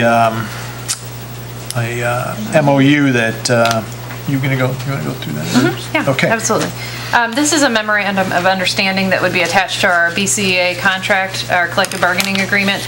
This is one that we have, as you know, there were 10.5 positions, 11 people placed on a RIF list last board meeting. Since then, we've pulled 2 names off of that list already based on resignations. And so we have still a handful of people who are on a RIF list. And what the request from the BCA was, would we consider allowing them to, if they're out of that handful of people, if they're out of currently personal time, because some of them are first-year teachers who only had 2 personal days potentially and didn't know that this was going to come about at the end of this school year and may have already used those 2 personal days, but yet still need to go interview, for other positions. And it could be likely that they would have to go somewhat far for positions because we know a lot of school districts in this area are also riffing teachers, and so there may be a need for them to travel farther for their interviews.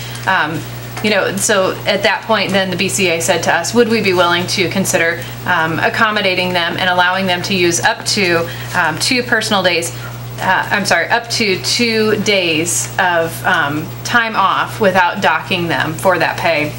And we said we would be open to that, given the ramifications we would need to have documentation that they actually did attend an interview rather than just take the personal time. We would have to have documentation in our in Michelle's office of what they used their time for. So that was one that we thought would be a humane treatment to this issue that we're dealing with.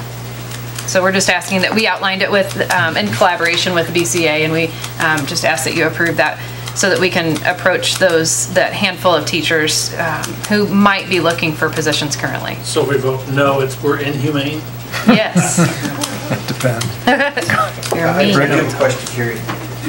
How do we mention 2 days as the block of PTO? Is PTO granted in day blocks or? It is not. I could see most likely that someone might take a half day off, and a lot of times it depends on obviously when they would have to travel, when the interview was, as well as what we can secure a sub for. Sometimes, if someone has to leave just 10 minutes early, we can just cover it internally, and it's not an issue. And currently, that's how we treat time off when someone has to attend a doctor's appointment and just needs a window of 10 minutes to get there. So we have a little bit of flexibility in those very short time frames, but when it becomes, let's say a half day, so that they can travel to an interview and get there within business hours, that's probably most likely. So they could take a half a day? Right. And then have actually 4 different half days? Correct. Blocks of time that they could use, great. yes. That's more humane, right? I'm gonna find a new word. Yeah. Any other questions? What would you consider an extenuating circumstance that would, this 3-day provision at the very end here? I think that it's one of those, such as in our collective bargaining agreement right now, we say beyond their control. It's one of those that it's kind of nebulous, but when the circumstance arises, it's one that I review to see if, for example, if, someone has to travel quite far, or, it just might depend. Or sometimes they might be interviewing for a position that they ask them to come back for multiple interviews. They say, they want to, it depends on that type of situation, but I don't foresee that happening. Some of these teachers most likely have personal time that they'll use, but this is just kind of a little bit of flexibility in terms of, come to us and let us know what your circumstance is. We'll look at it and approve what time that might be. No real definition of that, but somewhat opens the door to a little bit of flexibility. And this isn't just for the first year's teachers? This is just for those that are on the RIF list. 7.5, 8 on the. 9 people, 8.5 FTE, or 8 FTE.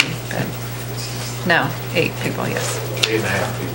Yes. Did you say we've used something like this before, or have We have not done this before, no. When was the last time? Yeah, We really haven't riffed. We have in the past riffed positions such as extracurriculars or athletics, but there have been a few occasions where we've riffed an electives teacher because of enrollment numbers. Let's say business, high school business. In the past, we have had to riff in those areas, but we've never been approached with this type of situation where we have a budget reduction plan that then impacts a great number of people, such as we've been dealing with now. Is this a 1-year? Yes, it is. It does expire, yes. It's a 1-year, and will expire at the end of the school term. We didn't put a date on that because, who knows if we'll have to use any more emergency days. So instead it was at the end of this school year. And it is only for those people on that RIF list. So you'll see in that first bullet too, it says that if they're recalled, obviously they're not on that. So right now it's that group that is on the list and has not yet been recalled. Any other questions? Need a motion then to approve the recommendation of the administration to accept this MOU that outlines the agreement as presented this evening in your board packet. So moved. Thank you, Rick. And a second, please. I second it. Thank you, Linda. Betsy, call the roll. Carter? Yes. Cup? Yes. Carly? Yes. Clutter? Yes. Peter Meyer? Yes. Weitzel? Yes. Recess? Yes. On item 13, roundtable, board members, anything in particular? I know, Lisa, you've got something tomorrow. The sponsor of the Senate Bill 2321 asked for some clarifying amendment language, which we filed, or which the IASB filed, and so Bernie Cabrera from the show choir and I will be testifying tomorrow in front of the Senate Education Committee at 1 o'clock. Wish us luck. Okay. And this was explained to some people might not have heard about the show choir waiver. Currently, a school district in Illinois which offers a show choir class for credit may apply for a temporary waiver from the PE requirement, and this bill would result in permanent waiver from PE for students enrolled in a show choir class taught by a certified teacher.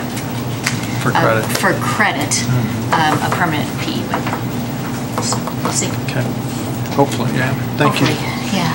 You know, along those same lines, I attended the Titan Fever Oh, as did I, yeah. presentation that they did on Saturday night. They are truly an awesome group. Oh, just amazing.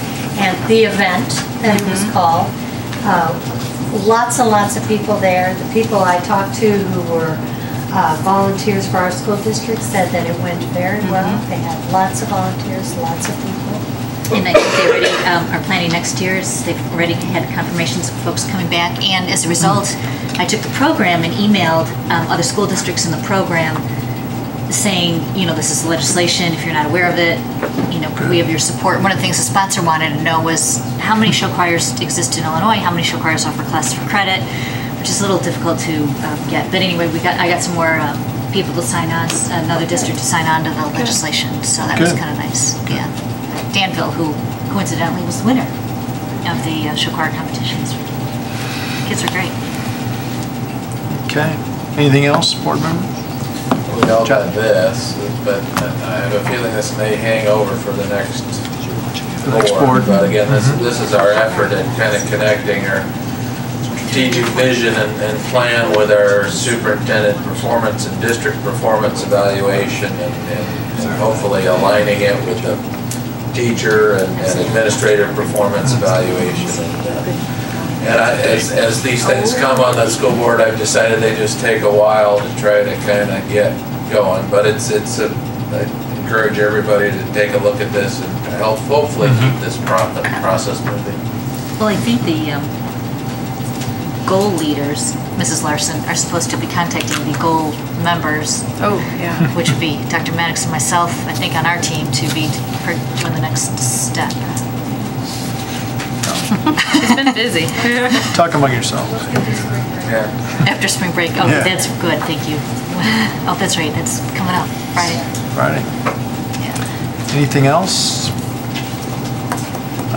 If you remember, we had, I think everybody got a reminder email here in the last week about the ISB, should have, the survey, yeah. So just go online and tell them what you think. Carrie, anything? Yeah. You make sure each of the candidates running for school board. There's more in my office. Extra copies. Absolutely. So everybody gets one. Good idea. A little light reading. Okay. Carrie. That kind of dovetails into the fact that this is the National Association for Music Education names this month, March, Music in Our Schools Month. And we've always celebrated every year in the district. We've celebrated with a celebration of the performing arts, which is a great concert because it pulls lots of students from lots of different levels, and they all sing and play their instruments together. So it's kind of a celebration of music in our district, and that is Tuesday night. Unfortunately, it's the same night as a school board candidate forum a candidate forum for the Chamber of Commerce, but hopefully there's a way to make both of those work in your schedules. I talked with Shelley Petty today, and Ms. Worley and I will probably be missing our son's performance tomorrow night. Oh, really? Oh, shoot. Oh, that's no good. It's okay. I know. I have one more year. So yeah, that's a bummer because it's a great concert, and it's anyway. Then we also had our art show, our district art show, that was fantastic and huge turnouts as they always do. So kudos to our artists on both performing arts and the visual arts. And then again, a big kudos to Mr. Guimar and his Boosters Club for the event, because you know that it's brought a great deal of support to our district and into that program, and lots of visitors to Chatham for the weekend. So we look forward to lots of other great things in our fine arts programs. But it's kind of neat that March is that month we celebrate all of that. That's all I have. Okay.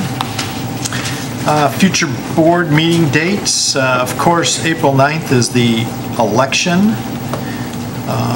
Then we've got a board meeting on April 22nd, board meeting May 20th, spring break, March 25th through April 1st. Not sure when, we talked about this tonight, Carrie and I did. It depends on when the Board of Elections gets all of the certified totals back to us for the election. So it may not be till the end of April.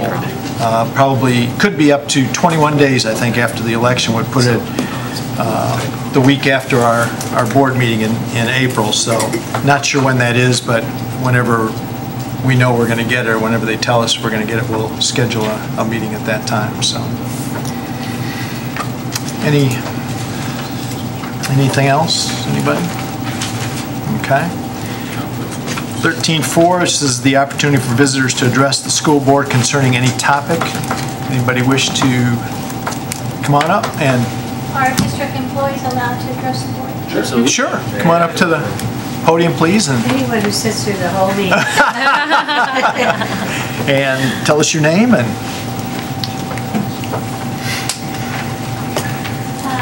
My name is Judy Mills. For your statement to read. Okay.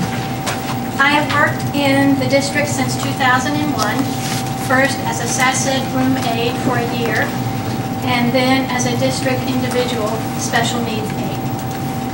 It has been a joy to work with the students of our district. The experience has taught me patience and perseverance, and continually humbles me, being every day in the presence of our most vulnerable, but at the same time, happiest students. I just want to give you a look at one of the many faces behind the support staff contract we are seeking. I'm sorry. I have cared for your students as I have cared for your students. I have caught their vomit in my hands. I have changed the soiled diapers of 18-year-old males. I have changed the sanitary pads of those students who didn't even know what was happening. Most school days have been routine and rewarding, but not all. I have been pinched, spat upon, scratched, hit, and cut with scissors by students. I have laughed and cried and danced with students, and I have loved every one of them. I am disillusioned and hurt by a district. For the 110% I've tried to give, does not think I deserve the security and protection of a written contract that affords the same respect given to the teachers.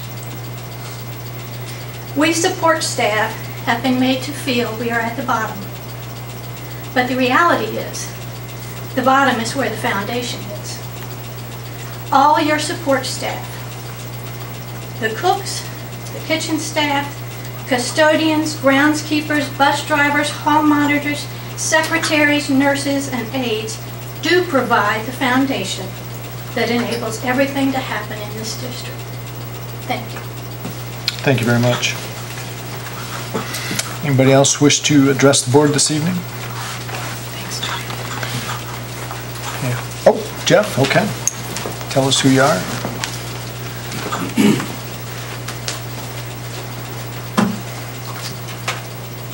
My name is Jeff Cook, and I was well, my wife told me last meeting I wasn't supposed to get up and talk, so I didn't. But a couple things that, you know, have been on my heart, and really following Judy Mills is pretty tough. But first of all, I think you guys have a tough job, and I respect what you've done in going through, you know, the last several months and the decisions that you've had to make. They're not easy ones, especially when you get into talking about money and people and kids and that kind of thing. You know, this boundary thing kind of caught me off guard. I guess I didn't really realize that you have community schools. You know, we had 2 kids that went through all the schools, you know, went through every elementary school as they're growing up, and had good experiences in every one of the schools. You know, the teachers, the coaches, and you know, the extracurricular activities. I mean, you know, the parents that were here earlier, you know, that BFF stuff, you know, kids are pretty resilient. You know, there'll be another drama or trauma in 3 or 4 months. I mean, I don't know what the right answer is on that, but you know, we, as we're making decisions, I think we want to take the kids' interest at heart. But you know, I would hate to. I don't know what I'd be doing if I was in that position with kids and maybe talking about splitting blocks or subdivisions or whatever. But you know, heck, they're, you know, you got to do what you got to do. I mean, as far as, you know, whether they'll be able to do something after school, kids, you know, keep friendships, other activities besides school, and they're probably more resilient than parents, you know, when it comes to drama or trauma or decisions like that. I think how we as parents react to adversity is got a lot of bearing on how the kids will handle that situation. To me, and it's something that you know, don't have any control over, you have to make those decisions. Last board meeting, and then as you go through today, making those decisions to reduce staff or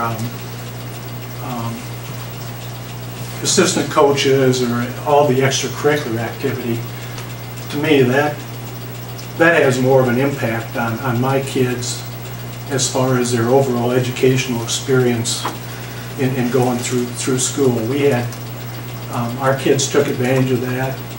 There were some names that were listed last week that, you know, I wish I would have got up and gave them recognition when I did.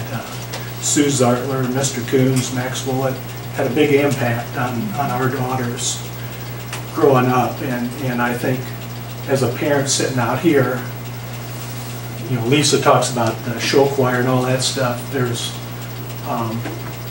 band, and you know, our kids took advantage of all those extracurriculars and growing up, and that's where they get the good educational experience. So to me, that's a bigger impact than whether my kid goes to this school or that school. Hell, they got 12 years. They're gonna get in all those schools.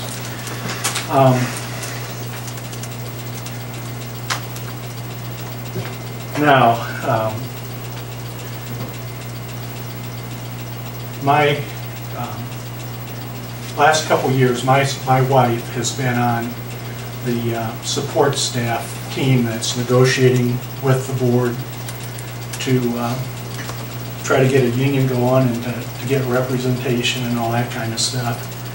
And you know, the last couple, you know, it just seems like that's been going on and on. I think it's getting closer, you know, to a conclusion.